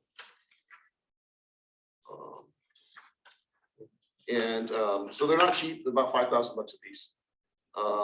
The service truck is this is the wastewater half or less than half. I think it's 37% or something 47, yeah, 47. of that same pickup that we talked about just a few minutes ago, the replacement of the 2008. And then same issues exist here. Funded replacements fully funded. There is no additional contribution for OPEB. Bottom line is the wastewater fund on an ongoing basis would improve by about 737,000. If we made that adjustment, like we're talking about, to the payroll, that'll be about $6,000 off of that. So the expenses would go up by about $6,000 for the UAL. So I have a question on the 2 composite samplers. Are you installing both of them in the Tin Cities area? Yeah, they're portable. I mean, they can be moved around. So they get put in a manhole. There's like a tube that these are suspended. You have to kind of either have a shelf or suspend them in the manhole. And then there's like a suction tube that goes down into the channel where the wastewater is. But we've been using them like in Tin City, but they could also be used in a lift station or elsewhere in the treatments in the collection system. So they're not in a permanent location. Most of the BOD that we're concerned about comes from Tin Cities, and we've hired Wallace Group at $40,000 a year. And so this is another expense we're adding to it. It seems like if Wallace Group was doing their job, then we wouldn't need these. I'm not going to argue over $11,000, but I don't know if it's a necessary expense, because the other thing is then when it gets to the wastewater treatment plant, we know whether or not they're conforming to their Regional Water Quality Control Board contract about disposing of it correctly, because our BOD levels shouldn't be rising in the wastewater treatment plant.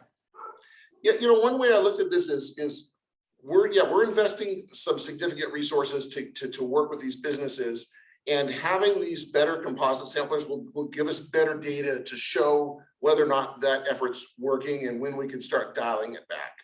When are we getting reliably lower BOD readings, and maybe in the long run spend less money on this enforcement and outreach? So that it would be a cut back on the Wallace Group. I mean, it wouldn't be immediate, but if we had reliably lower numbers, then we would know that the work has been effective, right?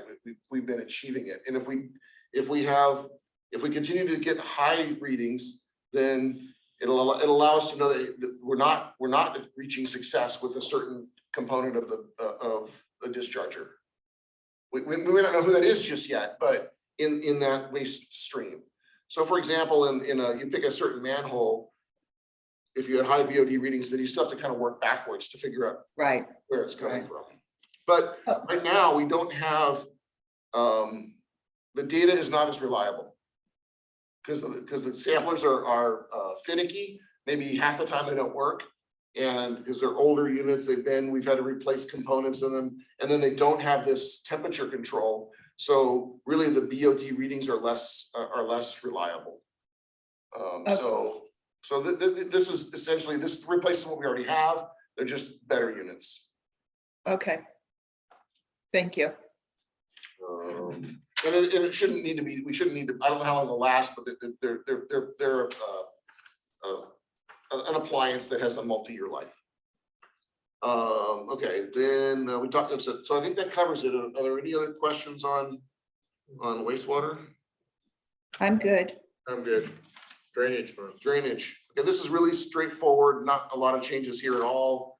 I just would continue to point out that the drainage fund, its revenues come from a select set of property owners who benefit from the improvements the district made years ago in 2 different areas of the district.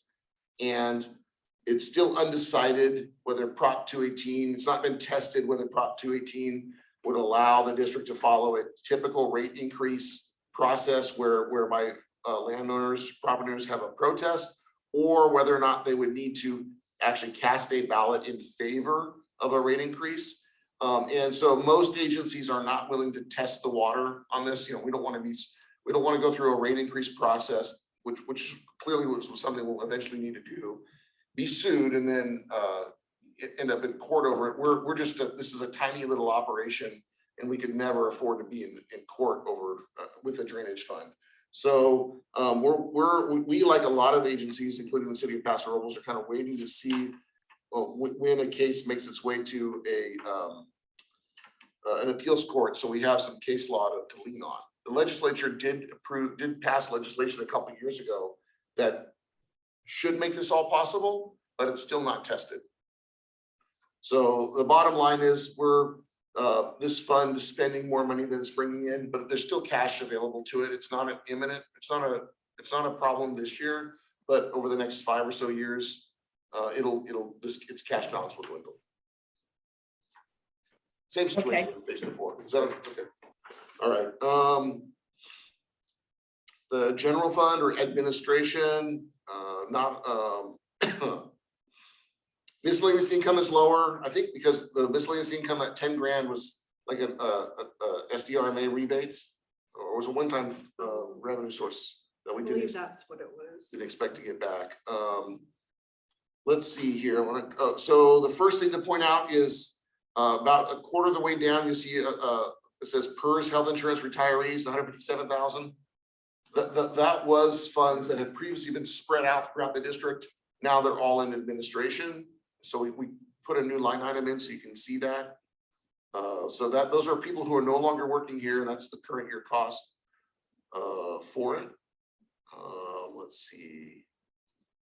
Other items that are notable. Liability insurance has gone up. Yeah, that's correct. You raised education also. Education's up largely because there hasn't been any, during COVID, there weren't any opportunities to do anything. So now it's gonna work. Yeah, that's part of it, and part of it is for going to a Tyler convention as well for our software. The rental income going back up to the top, is that for this room? This room, not the community center. And actually, that's probably kind of, you know, for a while we were getting, I don't know, I want to say maybe like $3,500 a year because we had a church in here every week and some other groups. Well, when COVID hit, they of course weren't, Yeah, and they really haven't resumed. The church, I think the last we heard, might come back. Yeah, they But we might don't- come back, but We don't have a lot of interest right now, okay. Tag gets it for free, right? right? What? We have a couple miscellaneous, like Yeah, Lynn CSD pays like 4 times a year. It's just a okay. handful of, there's like some. couple meetings get held, it used to be held Like here. the Rock Hounds, I think they're like gold miners or something. I don't know. So liability insurance is up, let's see, Okay, I think that's it. On the one-time expenses, so we budgeted last year, for this cost, 2 years ago for the cost allocation plan, we're in the middle of COVID, it didn't make sense to do it because there were a lot of services that weren't being provided.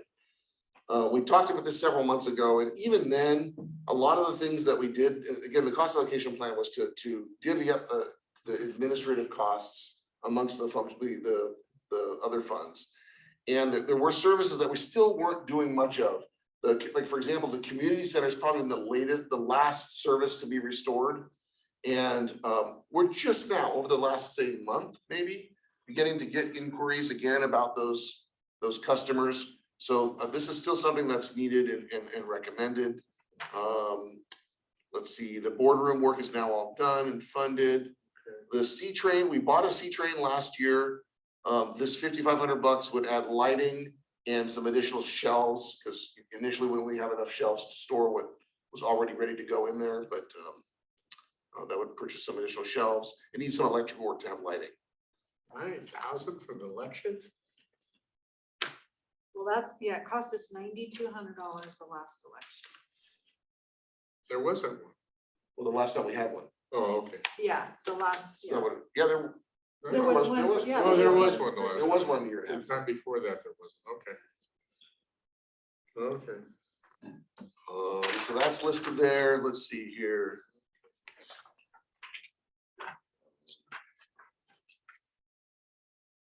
Funded replacements shown there.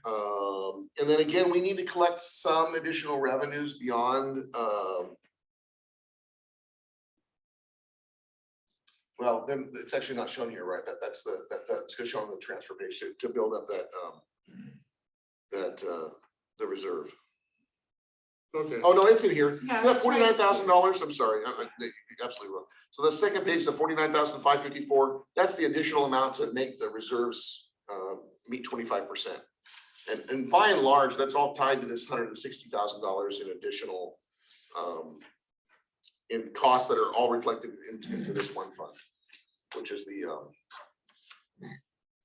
PERS retiree healthcare. Healthcare for retirees. Okay. That's it? That's it. Okay, then. I think while you were gone, Pam, Jeff and I were asked if we could put the fire fund last, and I said yes. So Sure. we're gonna, I guess the next one on here is the what? CFD. CFD. So again, you probably saw some emails back and forth with CFD.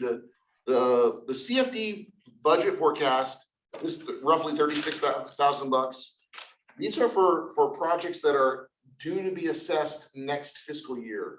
There is, so in order to receive an assessment that the board would have to approve in July, which would show up in the property tax bills that are due in December and April of December of 2022 and April of 2023, the development, the certificate of occupancy or the building permit, it's got to be completed by right now, by May of the current year.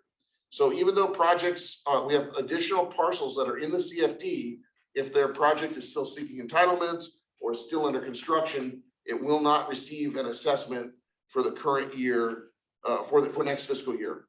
Let me give you a quick example. The apartments on Peterson Ranch Road, there's, I believe, 36 new units going in there that are part of People's Self-Help. A year ago, we thought that those would be completed by now. They were expected to be completed in spring of 2022, and we thought that they would then be receiving an assessment next year. Well, their construction, for whatever reason, probably lots of reasons, because I think construction's been delayed in a lot of places.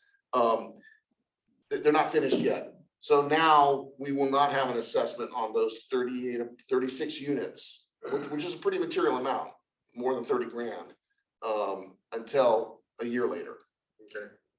So this amount, there's just a modest increase. This represents the CPI to the It was what, 5.4%.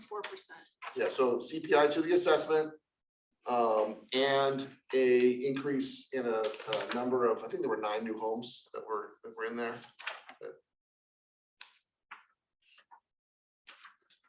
So it's probably gonna more than double the following year, 23-24. You know, I just rough off the top of my head, something like $70,000 at least. Because we know that those apartments they should be completed. And then of course we charge the fund for this professional services and any legal services that are related. So you see a small allocation there. The professional services are for the tax assistance team. What's the name of that? I shouldn't have. We have a contract with a tax consultant. Then you'll recall that last year the committee and then ultimately the board left the balance in the CFD fund unallocated. And this, you're not looking at a worksheet that shows the allocation, but right now we have in the CFD fund about $21,000. And then we're going to add to it a net of about 33. So there's about $54,000, almost $55,000 that could be allocated to another fund. You could discuss that today, we could bring it up to the board on the 7th, but you could decide to allocate that. You have a lot of discretion about where that goes based on the way the CFD was formed, or it can just remain with this fund. You may wish to decide to wait and see how all the funds shake out, but again, there's about $55,000 that could be allocated. I'm just going to presume to fire or Parks and Recreation based on needs, based on its balance, its projected balance by the end of next year. Okay. Pam? I'm okay with just leaving it as untouched for the moment. Okay, okay. Moving right along. Okay. Let's see. So streetlights. Streetlights, very important. I should put page numbers on these or something so I can track them better. All right, streetlights, if you found those, this is very straightforward. Basically, the costs are allocated, the costs for the handful of lighting districts are allocated to those districts. The general fund or the tax funded portion comes in at about $25,000, and the fund is then essentially awash. You know, well, this year it ends up spending about $800 more than it brings in, but this is very similar to how you've dealt with it in the past. So I don't think there's much to review there. If you're okay with that. I'm good with streetlights. Okay, and then let's see. Make sure I'm tracking where am I? Parks and Rec and solid waste. Parks and Rec is on the far side, and it must be. No, it's good. So we're gonna get there. Okay, Parks and Rec. I'm gonna give me just like a 1 minute.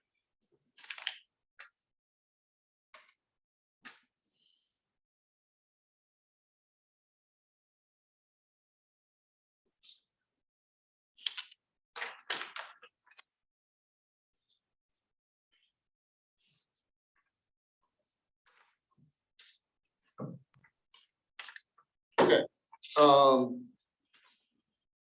Let's see here. We project on the Parks and Rec side, you'll see a line item that affects this year. This is grant proceeds. That deals with the Prop 86, the Prop 68, Prop 68 funds that are assigned to the Evers Park Improvement Plan. We're making a claim for the work that we've already done that's eligible for reimbursement. So that's this year's revenue for that. The franchise fees, this is the obviously mid-state franchise fees. You'll see that there's a projected increase for the current fiscal year. That's twofold. One, we're always getting a little more than we had projected, and two, the CPI that was awarded in April that's already taken effect was sizable. So that's going to increase the revenue for the rest of the year. And then we showed even a further increase for next year because there's a rate case coming before you on June 21st that will increase rates further. So revenues are up on that because we get 10% of what the total rates are. Then I'm gonna point out a number of things here because there's actually going to be a budget amendment that comes before the board on your May 17th meeting. And so I want to just point out a couple of areas where we're recommending changes. For example, program income for softball for the current year, we had projected 20,000. We actually received about 40. This was our first year kind of post-COVID. And it was a big softball year. So that's going to be included in the recommended budget amendment. So when you see this again on June 7th, that 20 will likely be a 40 because we're recommending that the budget be changed to show the actual revenue that is now here. Let's see, flag football, same situation. Let's see, we have a decrease in interest earnings. So that's part of that same budget amendment that will be coming forward. Let's see. I think that probably highlights the key revenues. So it'll include the franchise fees, this grant, etc. So there's a number of revenues for the current year that are recommended for adjustment. Next year, you can see the recommendations across the board. with the exception of softball, which we thought we had kind of a large class or a large period, a larger participation this year than we would have normally expected because there's just certain ages that were bigger right now, and the next group is a little bit smaller, the next age is a little smaller, so that's actually forecast to be down a little bit next year, but otherwise, those are there for next year. Let's see, on the expense side of things, so similar to the budget amendment for revenues, we are recommending a budget amendment for the current year for expenses, one of which will be on salaries. That's sort of twofold. The Parks and Rec Fund had the biggest impact to the wage adjustments that were approved, and we didn't make an adjustment in the mid-year because we had some vacancies. Well, the vacancies were shorter lived than we had expected, and we had an intern that essentially consumed the vacant amount there. And then we never budget for the, let me try to rephrase this. The district allows employees to sell back vacation time that they don't use. And we don't ever budget for that. It's just, most of the funds can just simply, if an employee just decides to sell back, they can sell back up to 80 hours a year.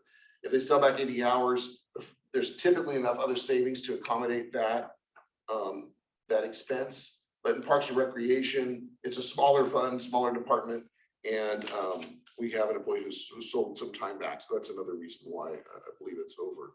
But we had a few other line items that were higher. They all had higher revenue sources, but they're all those are recommended to be adjusted through the mid-year budget adjustment. On the expense side for next year, let's see, PERS retirement. This is the area that you'll actually see go down. That $65,000 includes this UAL. It's good. That number is going to go down by what, 16 grand. So that's a pretty material savings that you'll see there. What is the security expense for? Is that for the skate park? No, that's the alarm company. On the buildings, the Yeah. women's center, okay, because we don't have security at the skate park, I thought. We do not. No, the Okay. park monitors, no. What about the Okay. security you have at the concert department? That's under program expense Okay. for concerts. So on the second page, let's see here. Actually, I don't recall there being a lot that I want to. Again, electricity is going up, water costs are going up. Water was another area where we had a very dry winter. We used more water at Evers, particularly at Evers Park. And so you can see the watering cost increase has gone up. That's part of the budget amendment that'll come before the board next week. So I expect, again, if that's approved by the board, we'll update this budget figure for the current fiscal year.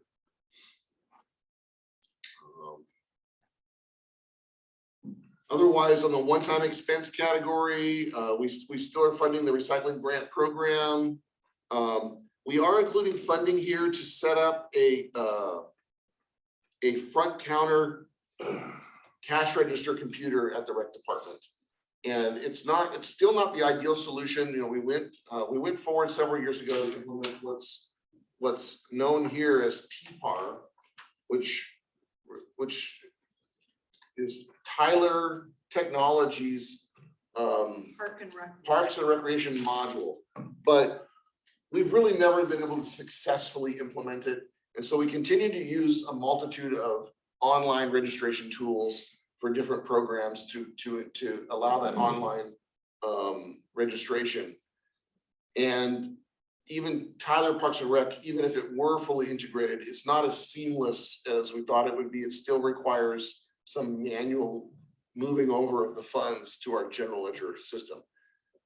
Nonetheless, what's happening today, what I'm trying to prevent is right now, if you walk into Parks and Recreation and you sign your child up for flag football or soccer, those are both currently open, and you pay by credit card, what ends up happening is whomever's taking your registration writes down your credit card number on a piece of paper. And then about twice a week, they walk over to this front counter computer here and they key that information in. And so they won't even know at the time you register your child whether the credit card is it declined, do we have a typo in it or whatever, because it's not a real-time transaction. So this computer would allow at least that component to happen in real time. And there are some real advantages because then we can ensure that at least every entry is its own, every registration is its own entry instead of a batch of entries. So it's not the perfect solution, but it's what we have right now is somewhat concerning. We're keeping paper copies of credit card numbers in an office. And so and they're only being used once or twice a week. Wouldn't it be cheaper just to get one of those squares? You know, like when I go to get my hair done, she just runs it on. Well, so we already have the merchant provider set up. We've had that. It's just the mechanism of, I guess, capturing it. The problem with the Square is it's creating a payment, but it has nothing to connect it to in our software system. So then what happens is you're making, just a lot of journal entries to match what's going into the bank account. Oh, so we So have, what it is, it's gotta be a way to allocate that revenue to soccer or flag football or concerts in the park, or Oh, I is it a purchase of a plot at the community garden? Right. okay. So that's that. Let's see. So the next line item is community center window coverings. You'll recall a couple of years ago when COVID first hit, we had our crew go paint that room, and it really does look a lot better. We did a kind of a big upgrade. I said big upgrade. We repainted that room, and it does look a lot better. Took out some of the old light fixtures and things like that. When we did that, we removed the banged up and beat up window coverings. And apparently I am not a qualified interior decorator, because when they did that, I said, don't put those crappy looking blinds back up. The room looks way better the way it is.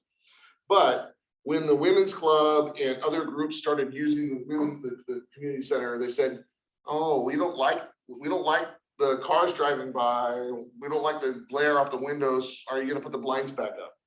But the blinds were really in bad shape. So this would fund replacement window coverings. You made the women's club happy. Not yet. Well, you're gonna. Let the record show that Chief Tom Peterson has joined us. He has strong opinions about these window coverings. He does? He has strong opinion about the window I coverage? do. They're fantastic. Okay, so So that, wait, these aren't, the ones that Carrie ordered are fantastic whenever they arrive. We did also order new ones for here. They're not part of this budget because they're not part of Parks and Rec, but we do have new window coverings coming for this room here as well, maybe. They're ordered and paid for.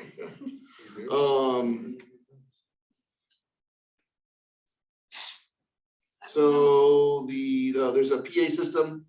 We still have, basically our PA system is not compliant with the radio technology, the radio frequencies. And so the wireless mic has a lot of interference. So we've looked at a couple of Band-Aid solutions that aren't working well. So Melissa's recommended funding for that. And then there's a copy machine printer in Parks and Recreation that is on its kind of last leg. And then as it turns out, when we did our cloud upgrade, it's not fully compatible with our computer system anymore. So that's recommended for replacement as well. what's the fence repair at Bethel? That was when the car ran through the fence, right? Drunk driver. Oh, Yeah. we got reimbursed, we got paid for it, but we just show the expense side and the revenue is on the revenue sheet. So we actually got a check for that. Yeah, that was really, if you might recall, fairly interesting. Managed to wipe out the entire section of the northern boundary of the fence. I don't know if you could do that on purpose if you tried. I don't think he was doing it on purpose. No, I don't think so. So, but he did. So the bottom line in Parks and Rec is we've got about 99,000 in, We'll add 16 to that too. yeah, so really now when you add that, it'll be like $115,000 to the good. Now, that's largely because of the solid waste fund, but we actually have, you know, we're in solid shape in this fund now. Any questions on Parks and Rec? I think the first time I've been on the board that the rec department has been in the positive, right? Or maybe last year Well, too. again, you know, it was a pretty big change by With the moving the solid waste. solid waste there, because you just, you know, and it's a Right. growing revenue stream. Okay, so I asked Tom to come in because I wanted to deal with this next agenda item number 6, but since we're still, we held the fire fund last, this way he can sit through this too, since he was coming anyway. He was really interested in all this other stuff. You should have let him come. Yeah, he offered. I was listening at the door. So we've got on the fire fund, I'm just gonna highlight things that are unique or different. Miscellaneous income, we had some, this past year, we had grant money in there? Was that the, is this, No, that it's should be elevated, under grant proceeds. I'm trying to remember. why is it so much higher? We had the VFA grant, That's in grant proceeds. and then we had the OTS grant, which was $40,000. That's, and should be in grant proceeds. I'm trying to remember now.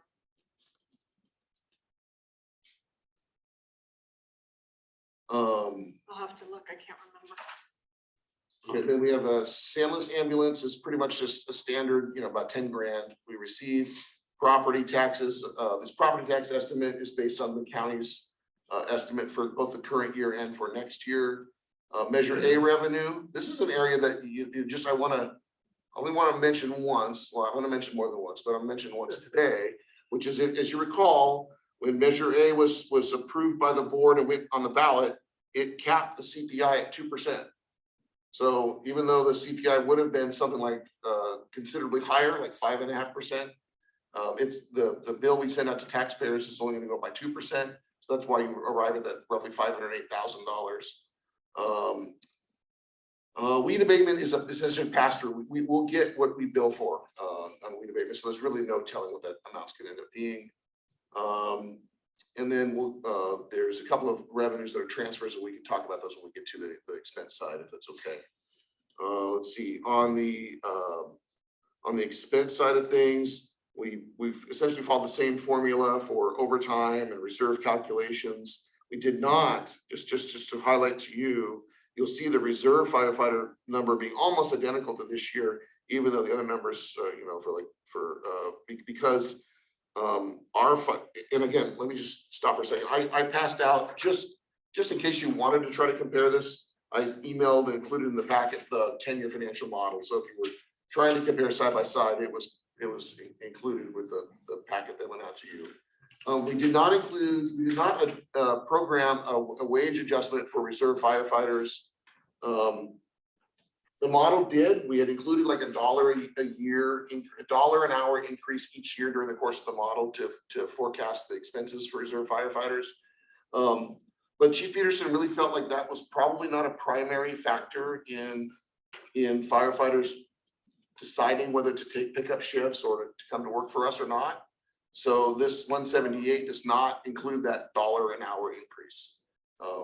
So if that were to be adjusted at some point, that line item would have to be adjusted as well. Just pointing that out. Let's see. Why did insurance go down? For the health insurance, Yeah. retirees, they're all now in the admin fund. So they're not really down, they're just not shown in the fire fund. Okay. But you can see that's the fire fund is the most impacted by the retirees. So you can see that there's like there's like $40,000 in retiree health insurance. So that's a pretty significant savings. I'm just looking for items that are really material. Supplies, we've just historically used more than we've budgeted. I think that's part of it. Let's see, vehicle O&M, we've had a history of having to come back for adjustments. We have some older equipment. And fuel costs have really gone up, right? Fuel costs are a significant factor. Yeah. Let's see, we talked about electricity before. Let's see. Travel, we now have travel education. Those are, now classes are beginning to be offered again in person. So we do have folks traveling that really haven't for the last couple of years or minimally. Those physical costs are associated with the hiring of new employees, typically in our case, reserve firefighters. We've talked about the allocation of admin costs already.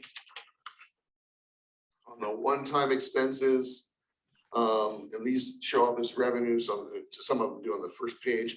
The development impact fee update. When we complete the master plan and have total costs for the improvements, such as the station expansion and equipment and the training facility, we will, in order to ever collect those, we'll need to go and update our development impact fee nexus study and have the board consider adjusting those fees to match the master plan. So that's costs to perform that, assuming that we're able to wrap this stuff up here soon. The fire committee will be meeting on Monday to review the latest information. Let's see here. A fire chief truck? We don't need it. So the next is you jumping way ahead. PPE. So that's five sets of. So the department has applied for a grant which would replace all of the PPE, all of the turnouts, as I recall, or at least all the ones that are needing to be replaced. However, even if we don't get that grant, there are 5 sets that need replacement. Correct. And I'm hoping, because we put in for the 5 sets through the BFA grant, that we'll only use a portion of this. So if we have to do that and we don't get the AFG grant, which will replace all the sets, then we'll have to do this. Because we do have about 5 sets that are completely out of date. The next line item for about $5,000 is a fan. We have a fan now that we use on incidents for smoke clearing and just bringing in fresh air. I mean, I think it's used for a variety of incidents, but it's a gas powered fan. And so it's not an ideal tool for indoor settings for obvious reasons. This would replace it with a battery operated fan that's compatible with the other battery operated equipment. It's the same batteries as our Jaws of Life. Exactly. So it's basically a replacement of that fan. Let's see here. This training facility container and asphalt. Tom, maybe you could talk about it. At one point, there was an idea of putting asphalt around the concrete there. That's probably not going to be feasible for this cost. No, we got a bid on that. It was significantly high, around $65,000. But it was just to reduce the amount of mud that takes place when we are out there training and pumping the engines, because the engines leak and water drains, even brand new engines. So the thought was to asphalt that, get the water runoff, but the bid came back too high. So we're looking at alternatives now and talking to General Manager Broltz. Some of the stuff was chip seal with some options, and we're looking at some other base material through wire rig, sand and gravel right now, and getting some bids on that to lay down material that would create water runoff and not have because the engines have actually been sinking tires into the mud, especially in the winter time. And this will allow us to train in the winter along with summer activities. And this also includes the purchase of another container, correct, for storage? One more 40-foot C train, correct? That's not going to be, that's not for the training, not where the containers are now. So that's additional. It's just, is it for storage or is it for? It's actually going to be what's called a burn box, and it will actually allow us to go in and light live hot fire to expose new firefighters to the elevating temperatures of an actual structure fire. So that's part of that training component. And then when you mentioned that the truck is listed here, this would be funding to replace the existing, actually, let me rephrase that. It wouldn't necessarily replace. The chief's proposing to keep the existing truck, turn it into like just a pool vehicle primarily for fire, but not for responses necessarily, although that equipment would still be on there. And then it would be available for if they need to run to Home Depot, if they need to go get containers filled in a Atascadero or Paso Robles, breathing Air bottles. Running errands to Home Depot or wherever that needs to be. The current pickup has and maybe you could describe it has an undiagnosed or an unresolved, I guess, shifting issue that occasionally causes it to be delayed in responding. Yeah, so I've had a couple of occasions where I've gotten in the vehicle, started it, and it won't go into gear. I shut it off, started again, shut it off, started again. And eventually it will drop into gear. I've had the neutral safety switch replaced on it. They can't figure out why it does it intermittently. But it's delayed me up to 5 minutes in responding to a vehicle TCM 101 when our engine was there. It's a great vehicle to be able to use to block off streets because it'll still have the code 3 lights on it, to get additional firefighters to incidents if they show up after the fact. Because typically if we have streets blocked off, Sheriff's Department or CHP aren't going to allow just anybody to come through. So if they bring that vehicle, that helps us collect hose, a variety of issues, breathing, air bottles from a structure fire. And as General Manager Gerald said, the transportation to and from the training ground during our academies.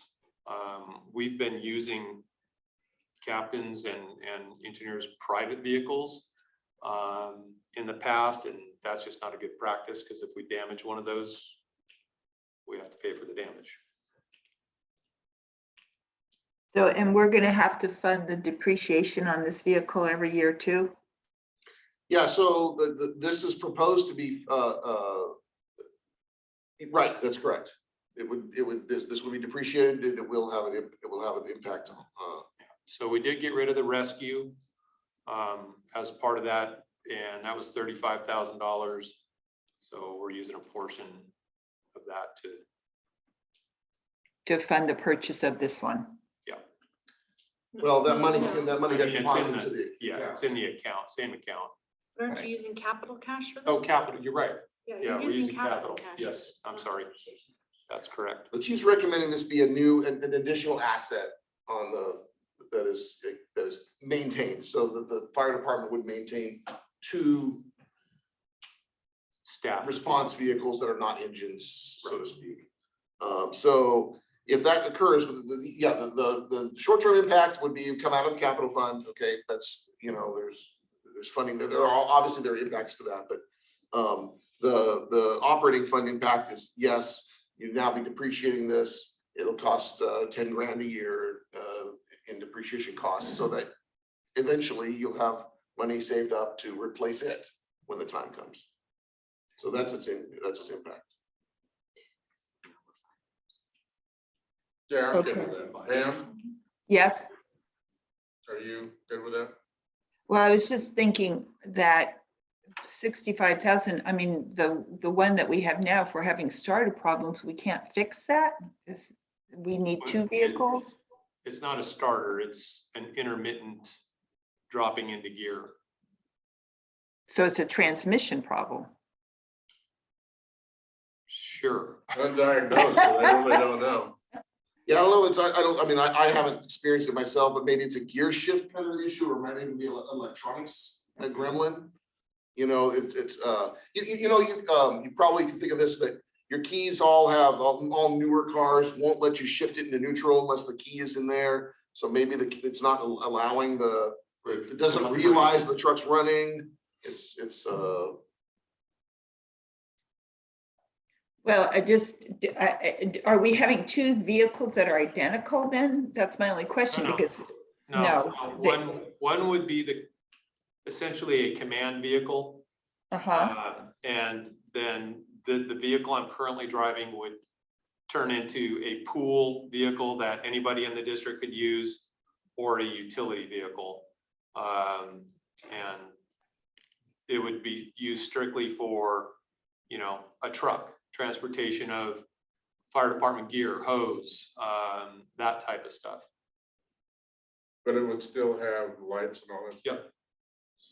Yeah, I mean, there's been a big investment in that truck with the lights. It doesn't make sense to me to pull all that out because we could still periodically take advantage of that. I don't think regularly, I don't think that often it would be used in that environment, but it would still, you'd still have the advantage of being able to use it to respond to a call if the circumstances prevented itself.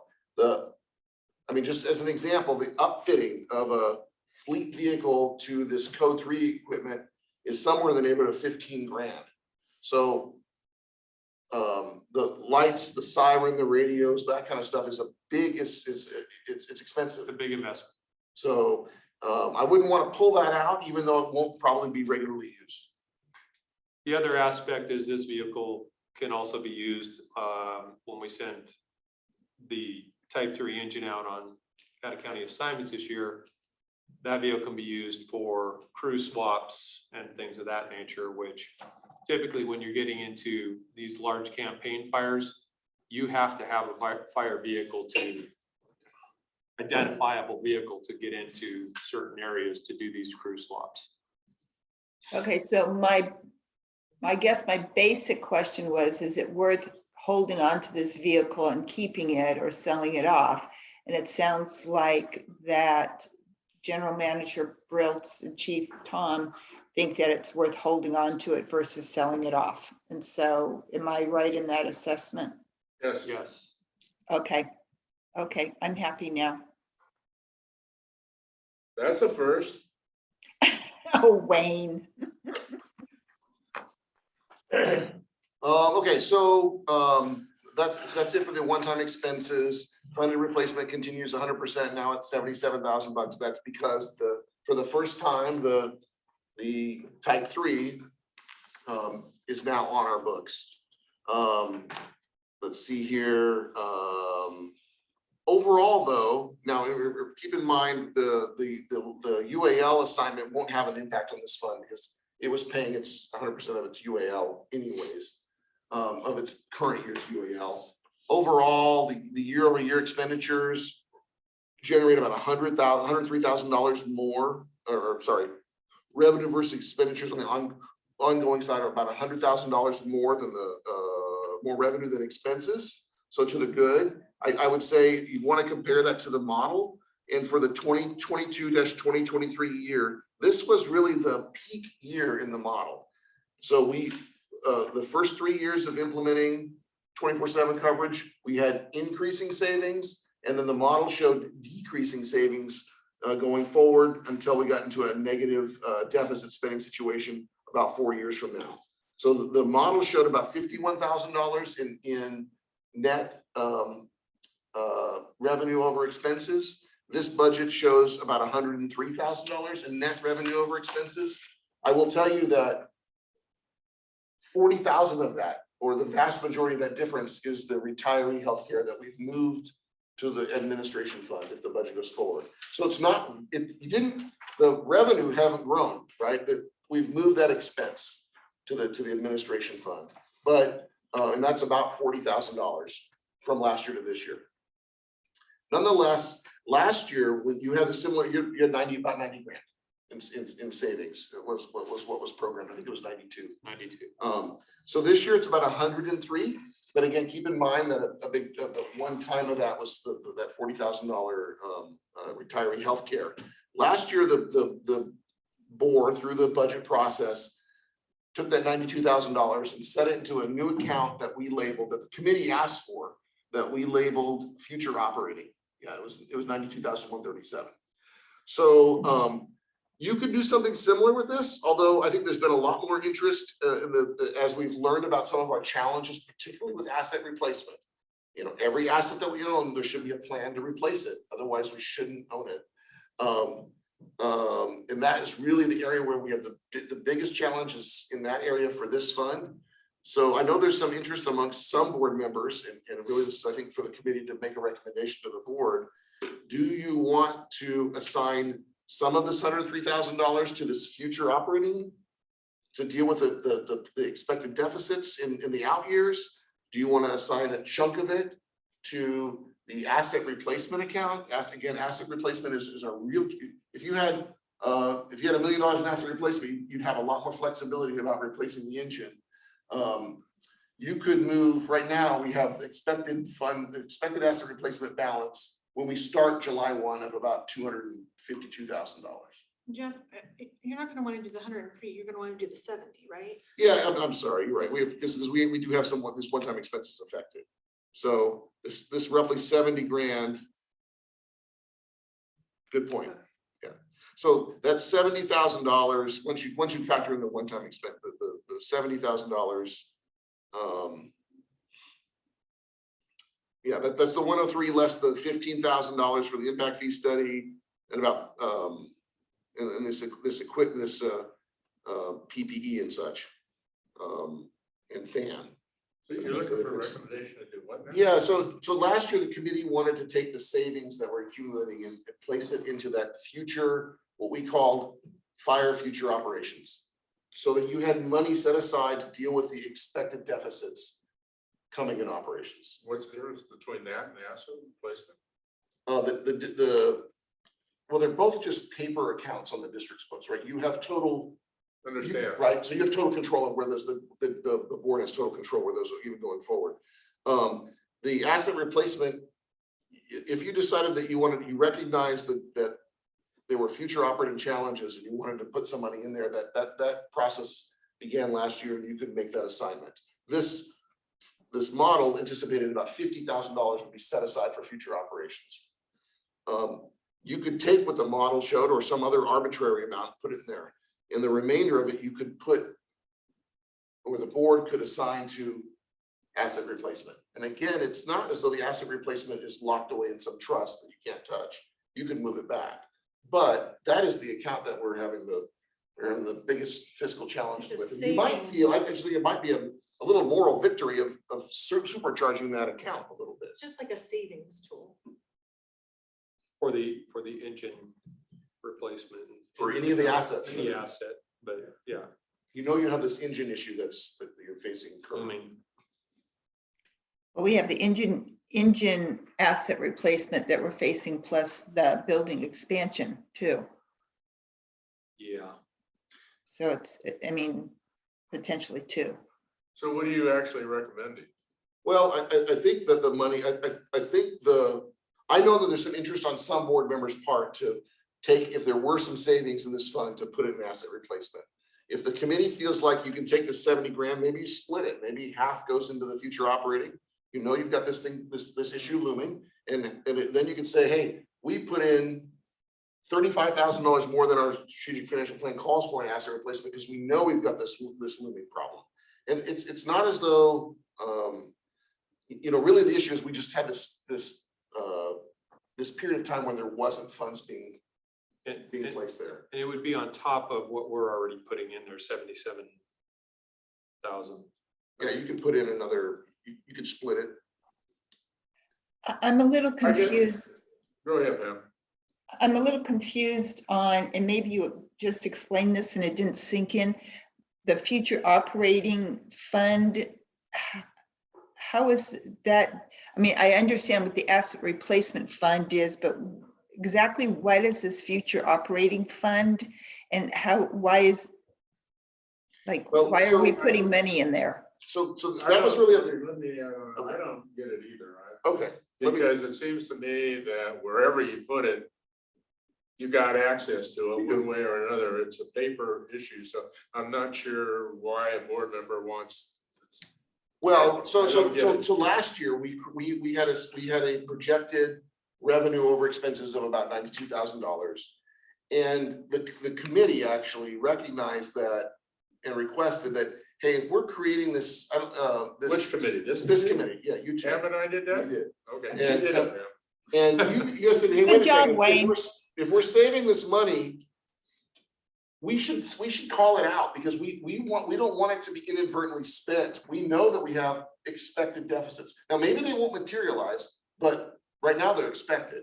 So let's move it into that account just so that we can answer the question that we're setting aside money now to deal with those potential shortcomings in 5-6 years from now. So again, it was just, that's all it was a little tool so that it ended up in a separate line item on your summary fund balance sheet. It's not restricted funds. On your audit, it doesn't show up separately. It's not any sort of external restriction. The board can tell us tomorrow, move that money back to the operating fund. But it was a way of you recognizing that we need to be setting aside money when we're a little bit flush, which that's probably a bad choice of words. But when we have a little extra cash, because we know that the challenges are going to get worse in the out years, because that's what our model shows. So that's why you did it. Now, I guess what I'm suggesting is you could do that again and you could put 70 grand in there. And then you'd have about 160 set aside. Or you could say, you know what, it's come to our attention that really we have this glaring need in the asset replacement fund. Let's take the 70 grand and split it some way, or maybe you put all 70, all additional 70 in the asset replacement account. I mean, it is a significant, as we illustrated back in January when we went through all those various models, it's really the asset replacement account that is tying your hands in an inability to actually replace the equipment that's probably going to need to be replaced in the short term. So I remember this now, Wayne. We did, yeah, okay, we did that last year so we could keep track of it. But it doesn't really matter because we could just take that future operating fund and move it over to the asset replacement fund at any point that we wanted to. We just wanted a line item separate so we could make sure we were saving and saw that we were saving and not spending it recklessly. So it really doesn't, I mean, if we put it in the asset replacement fund, we could always take it out of the asset replacement fund. Is that true, Manager Gross? Yes, I mean, you only have internal rules that dictate how it's used. And then how else is the asset replacement fund funded? Is that by, how does money go into that fund? It's a transfer from the operating fund based on the calculated depreciation. Oh, okay, so, okay. I'd make everybody happy. Once you get half and half. You know what, that's fine with me. It's not gonna matter because we can always switch them around. Yeah, So, you can, but I think it does demonstrate that you have two challenges. One is the operating fund is, and again, as time goes by, you might see that there's no longer a need to continue to save money because perhaps as years go by, the financial picture improves. But right now, the financial picture shows that 3-4 years from now, the challenge that we're having operational challenges. So this is a way of recognizing both challenges. And again, it's just the board maintains the authority to move this money between those accounts. Do you agree with that, Pam? Half and half? yeah, I agree with half and half. Okay. Yeah, because I think there's some advantage to that. Okay, we'll show that you don't see it now, the summary of the balance sheet, but on June 7th, you should. Okay. Okay. Okay. Is that it or?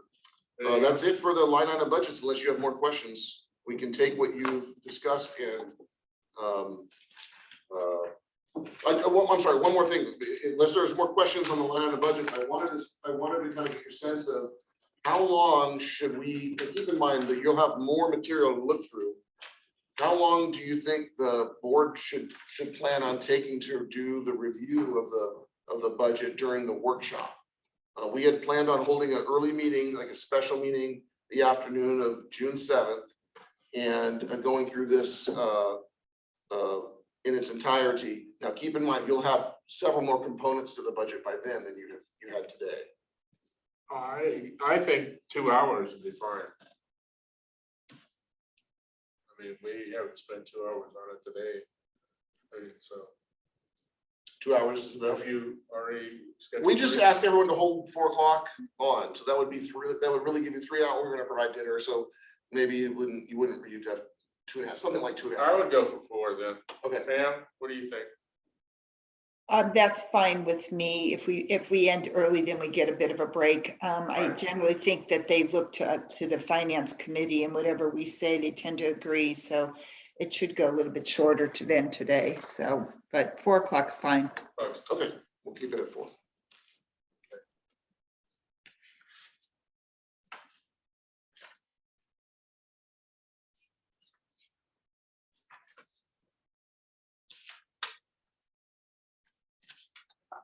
Okay, the next item is, I don't really understand this one.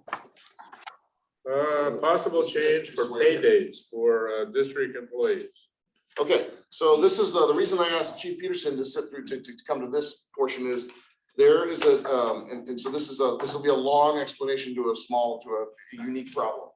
When we established, when we started on our 24/7 schedule, we implemented it on the first day of a new pay period, a new district pay period 2 years ago. And because we did that, our full-time fire shifts, the first 48-hour shift, the 48-hour fire shifts don't start and stop on the same times or same days that the adjoining agencies do. And I asked Thomas to sit here because I really don't care. I shouldn't say I really don't care. I don't care at all that they do or don't, but he does. So he can explain to you why it would be beneficial to have the shifts start and stop at the same time as the neighboring agencies. And then I can tell you, if that's something you're interested in pursuing, we can go over some options on how that could be done. And the reason I'm bringing it before you is because our preferred option has a bigger, more global impact on district employees. So maybe you can. Okay, yeah, so essentially, when the neighboring fire agencies are on dissimilar shifts, it makes it difficult to do a few things. Number one, train together. Number one, share any potential resources. Some of the conversations I've been having with Chief Bryson lately have been with regards to even sharing what are called seasonal firefighters, some of that personnel pool. So a couple things that take place by aligning our shifts is we train with the same shifts, and each shift gets to know each other and how they actually respond.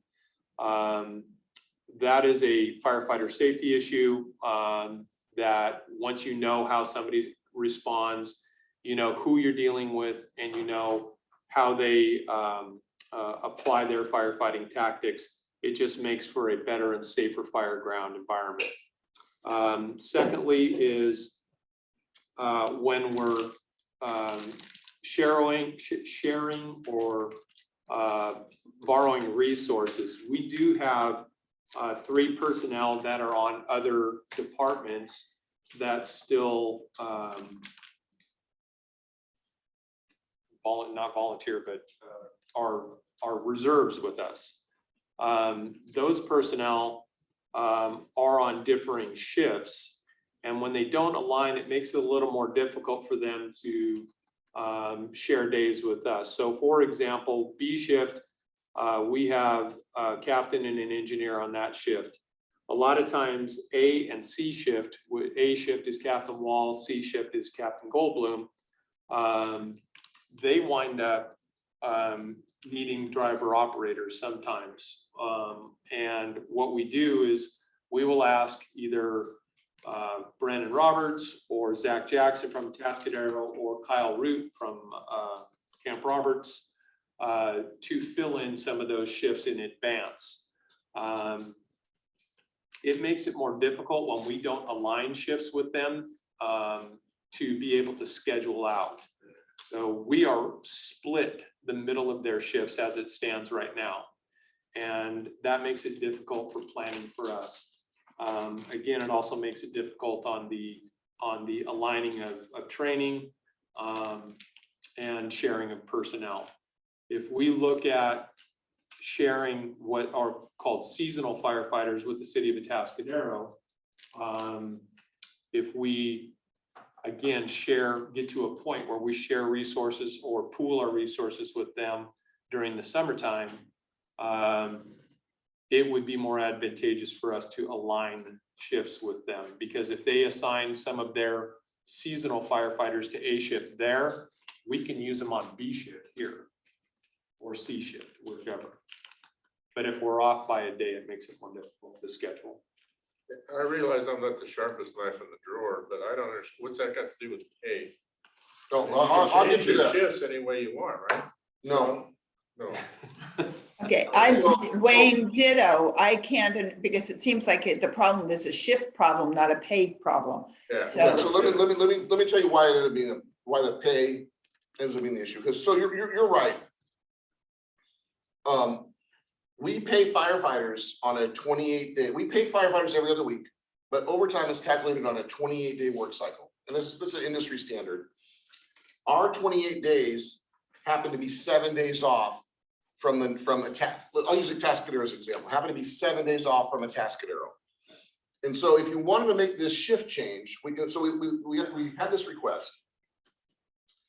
And we've evaluated 4 options to implement it. The first option was, okay, fine, we'll just change the shifts. We won't change the 28 days. We'll just change the shifts by this one day. We won't change the days we pay anybody. We won't change the overtime period that we calculated, but the shifts will change. What that means now is to calculate overtime, we have to look at 3 pay periods instead of 2. And what that would do is introduce risk of error. And if you make an error, you create liability. I mean, the risk of error creates liability for the district. If we don't pay someone overtime, they have it coming, we can get sued. We want to minimize our risk of error, particularly when it comes to overtime calculations. So that was deemed a undesirable solution. The next step we looked at was altering the pay period for firefighters by 1 day. So their shift, right now they work, the shifts are 24 hours, the overnight shifts are 24 hours. And so we looked at the shift day being the start of the shift instead of the end of the shift, or the end of the shift is the start of the shift, and it would move it by 1 day. And that is possible, but it was deemed a little confusing particularly for our payroll. It would be less clear in explaining the information because employees will be reporting their time on the day they ended their shift and not the day that they began their shift. So it's a little bit unusual, wouldn't be industry standard.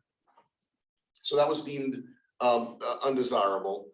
We looked at just creating a whole different pay program for firefighters and just running a separate firefighter payroll altogether off a week from the rest of district employees. And that, while that would work under our current circumstances, it would create like double the number of payroll deadlines. The payroll process involves a lot of reporting to PERS, reporting to all the agencies that you do payroll deductions for, et cetera. And it would essentially double all of those deadlines. Right now we have a kind of a stressful payroll week every other week, and we didn't want a stressful payroll week every week.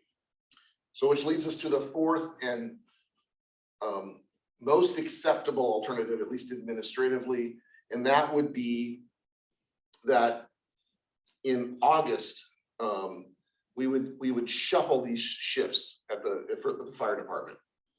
And this is something that would take some planning to do because everyone's shift would change by a day. So there'd be like a week of time where we wouldn't go, we wouldn't follow this 2 on 4 off, 2 on 4 off pattern for everybody because we'd have to make a shuffle. But what it would mean for all the rest of the district employees is we would be on the same payroll processing period that we're on right now. This is the end of the current payroll period. It ends on Friday. We process paychecks next week and paydays next Thursday. Sometime at least, I think it's September 2nd, I can't remember the exact date, we would run a 1 week payroll processing. We pay people for 1 week instead of 2. And then from that point on, we would start over a new 2 weeks. And so for all district employees, essentially the long and the short of it is the payroll pattern, every other week payroll pattern would continue, but there'd be a 1 week disruption where you have a 1 week period where we had pay, and then we'd be on a new payroll schedule.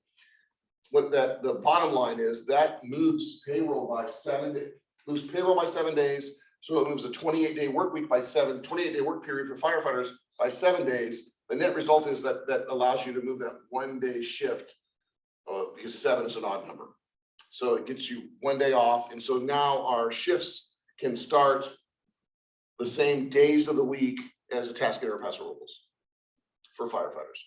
And I know it sounds very confusing, but it all has to do with what's called FLSA, and that's that 28-day block that the general manager is talking about. FLSA is Fair Labor Standards Act, and it's how they calculate the 56-hour work week.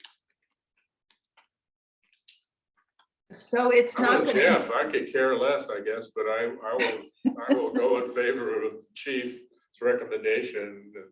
I mean, I can see the need to change the shifts. If that's the best way for us to do the payroll, then I'm for it. So the reason we brought it to you is because my plan at this, if the committee, if you endorse the plan, not by any sort of formal decision, I don't think it requires any action by the board, it's administrative action, this payroll issue. I would want to notify all of our district employees that this is coming, because some people actually schedule like their mortgage payments and things like that to land on their payroll days. And we want to give them adequate notice to make those changes. Stop you right, so it is gonna affect for 1 week, for 1 pay period. Somebody's gonna get a check for 1 week instead of 2, and then. Yeah, so I mean, it will affect, and it'll also be, you know, I'm used to getting my check on this date, now I'm gonna be getting it, well, I'll get it 1 week earlier, but then I'll be waiting 2 weeks for the next one. So we tried to align it so that it happened in a month when there would be Three paychecks. 3 paychecks. So the month of September, employees would not receive less total money, but their payroll weeks would now all be 1 week off from what they've historically been. So, So instead of like the first and third, it's the second and fourth. well, but it's every other week, so it's never those. Right. It's not twice a month, it's every other week. But So this is depending only on- gonna be a one-time shot deal, right? Yeah, The but change. I guess what I would say is that people who are accustomed to maybe your mortgage doesn't land on the first, maybe it lands on the 15th. You may have to reshuffle your money spent. Yeah, it's a changing payroll is a big deal. It's not something you want to do ever again. I don't want to do it this time, but because when you mess with people's pennies, it's your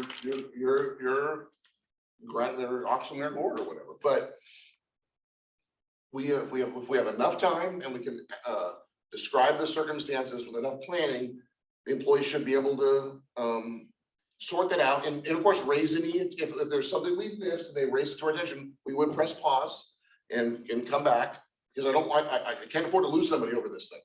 To me, the benefit, you know, we have to make sure that it's worthwhile, because it's gonna have an effect on all the district employees. why has this never been a problem in the past? We've never been a full-time fire department.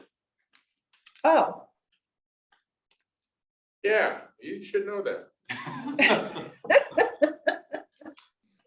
You're in the fire committee. And it just has to do with aligning the schedule, the Templeton shifts, fire shifts with the shifts from other cities. I know when I worked for LA County, they didn't care. They just changed it anytime they wanted. So Yeah, and we had that situation in Atascadero where I don't remember how it worked, but we had a bump and we actually changed our pay days at one point. It created some issues at first, but to me, it's every other week is every 2 weeks is every 2 weeks, and I guess I would say go ahead with it, but I'd like to know if you get any feedback or any people that are really objecting to it on staff. Yeah, I'd like, we've got to try to bounce about. So this path was chosen to be the least impactful to payroll processing and still achieve the desired results. Like I said, we analyzed 4 different options. It wasn't my first choice, but because it affects everybody. However, with enough notice, most people should be able to, deal with it. Again, we're not asking, it'd be far worse if we said, no, now you have to wait 3 weeks to get paid and then you kind of caught up. We're actually gonna kind of pay people early and then go back to the every other week. It's just that first paycheck, that first 1 week paycheck will be half of what they're accustomed to. And then They're getting it a week they're early. getting it a week earlier than they would have expected it. So that's the implementation plan. I would like to, outline the plan to our staff. Solicit any feedback, make sure that there isn't anyone who's gonna, it's not gonna be life-changing for anybody. And then move forward with implementing it. But it does take some planning to do. It doesn't have to be done in September. If we ran into a situation where there was a hiccup, we could delay it until the next time that there'd be the next period of time where we'd fall that same period where there were 3 paychecks in 1 month. Yeah, I like the deal where there's 3 paychecks. And if they have a financial problem, they can see Jeffrey Tom. There you go. So Pam, what do you think? I'm fine with it. Okay. All right, okay. go. We got one Okay. more. Whoa, one more. Oh, RFP for the auditor. So you may recall that something like 4.5 years ago, we did an extension with Leaf and Cole, our current auditors, and at that time they changed their partner that was responsible for our audit from Steve to Mike. Okay, so you've been working with Mike now for the past, I guess, about 5 or 4 years. Well, we're at the end of this fiscal year is the last of their years under that agreement. And so we're just pointing out to you that at the time, the committee supported, committee and then the board supported an extension with the audit firm under the understanding that at the end of this 5 years, the district would not seek another extension, but would rather go out to bid for a new auditor. So we're just here to remind you that date is coming. Is that still the committee's preference? And if so, we'll need to get started on preparing an RFP this fall so that by the, once this audit's done, we can get, bids in over the course of maybe the winter time and have a new auditor lined up well before the end of next fiscal year. I shouldn't say this Leaf and Cole can submit a proposal, but I don't know if it'd be. Okay, can Natalie leave before? If you want me to. Yeah, I know staff is totally against this, but I'm totally for it. I think good practices dictate that we go out, at least we go out with an RFP to see what's out there. I know that the last time this happened, it was a terrible thing for staff, and the company they had hired wasn't very good. But anyway, in my opinion, we should definitely go out for an RFP. It's well over the 5 or 7 years that is good Yeah, because practices. it's been, So, when I was first here, there was Levy, I think, and they were only here 1 year. So it's been like, 13 years. Yeah, it's been a long time. I've only had good experiences with it. I know when I worked for LA County pension fund there, staff was totally against doing it, and we ended up going out for bid and got somebody that was better. So anyway, it would be my recommendation to move forward with the RFP. Pam? I'm gonna kind of side with staff. I do a bunch of RFPs and they're a pain in the butt, to be honest with you, to compare everybody's. And it seems like, I don't know, Natalie, is it hard to train a new auditor when they come in? So all I would say is I have no idea, since I haven't trained a new one. But it was funny, about 2 weeks ago, there was a service district down by San Diego that was asking a reference for Leaf and Cole.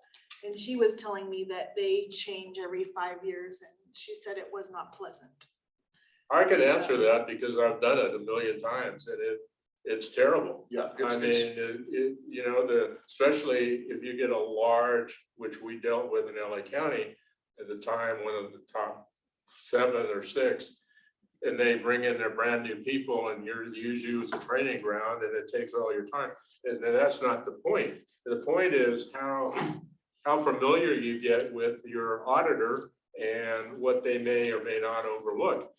As you can go back in the past and see one of the major firms went out of business because they got too familiar.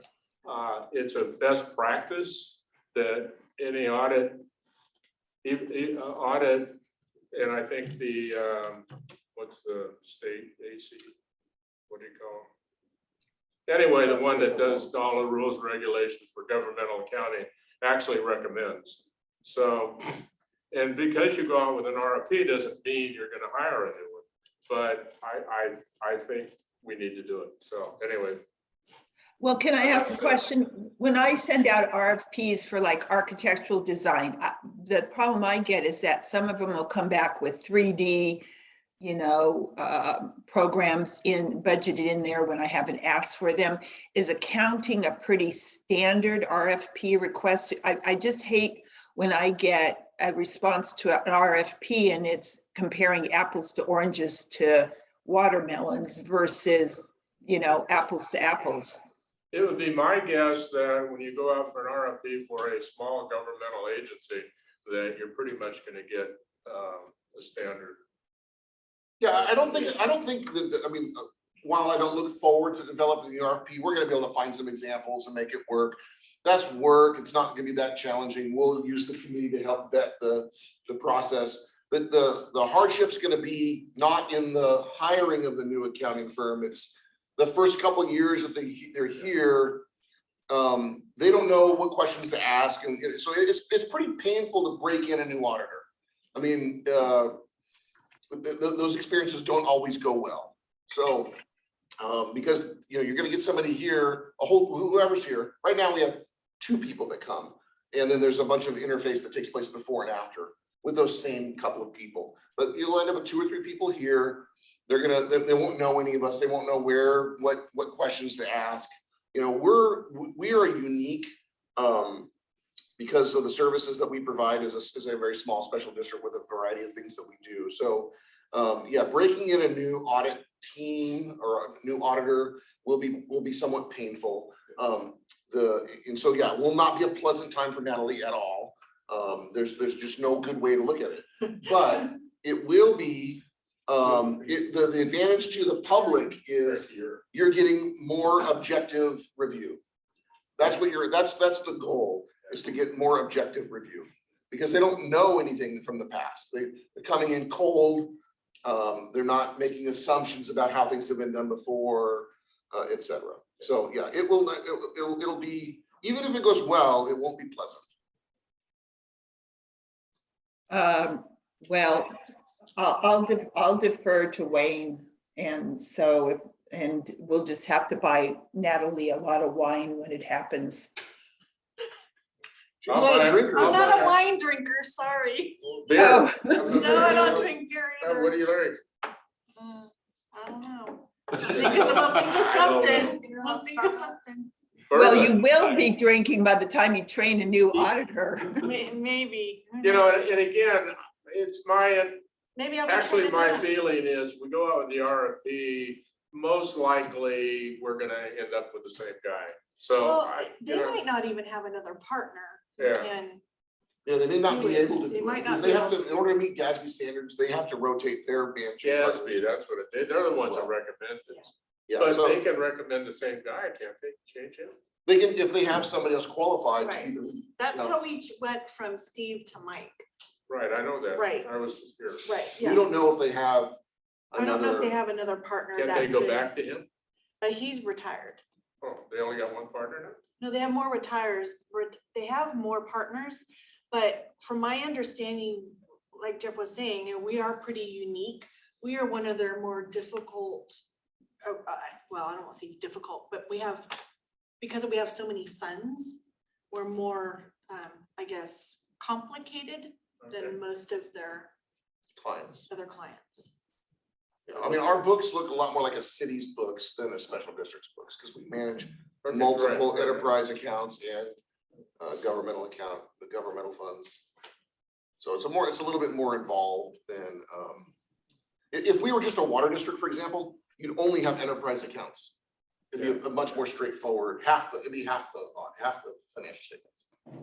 Well, I think the recommendation from the committee is to go ahead and send out the RFP, and then we'll go from there. Well, you should also find out, I guess, in the process.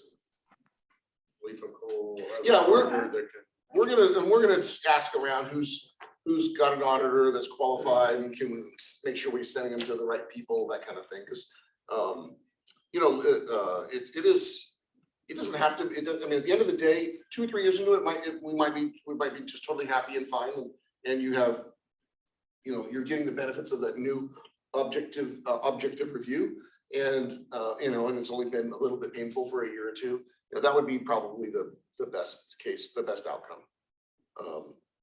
So, okay. but I don't, I mean, there's no disagreement that we've been with this firm a long time, and it makes sense to both look and see who else is out there and see if Leaf and Co is still interested, and can they come up with somebody else to do the work. Okay. Anything else? If there isn't anything else, I'll adjourn the meeting. Thank you, everybody. Okay, thank you.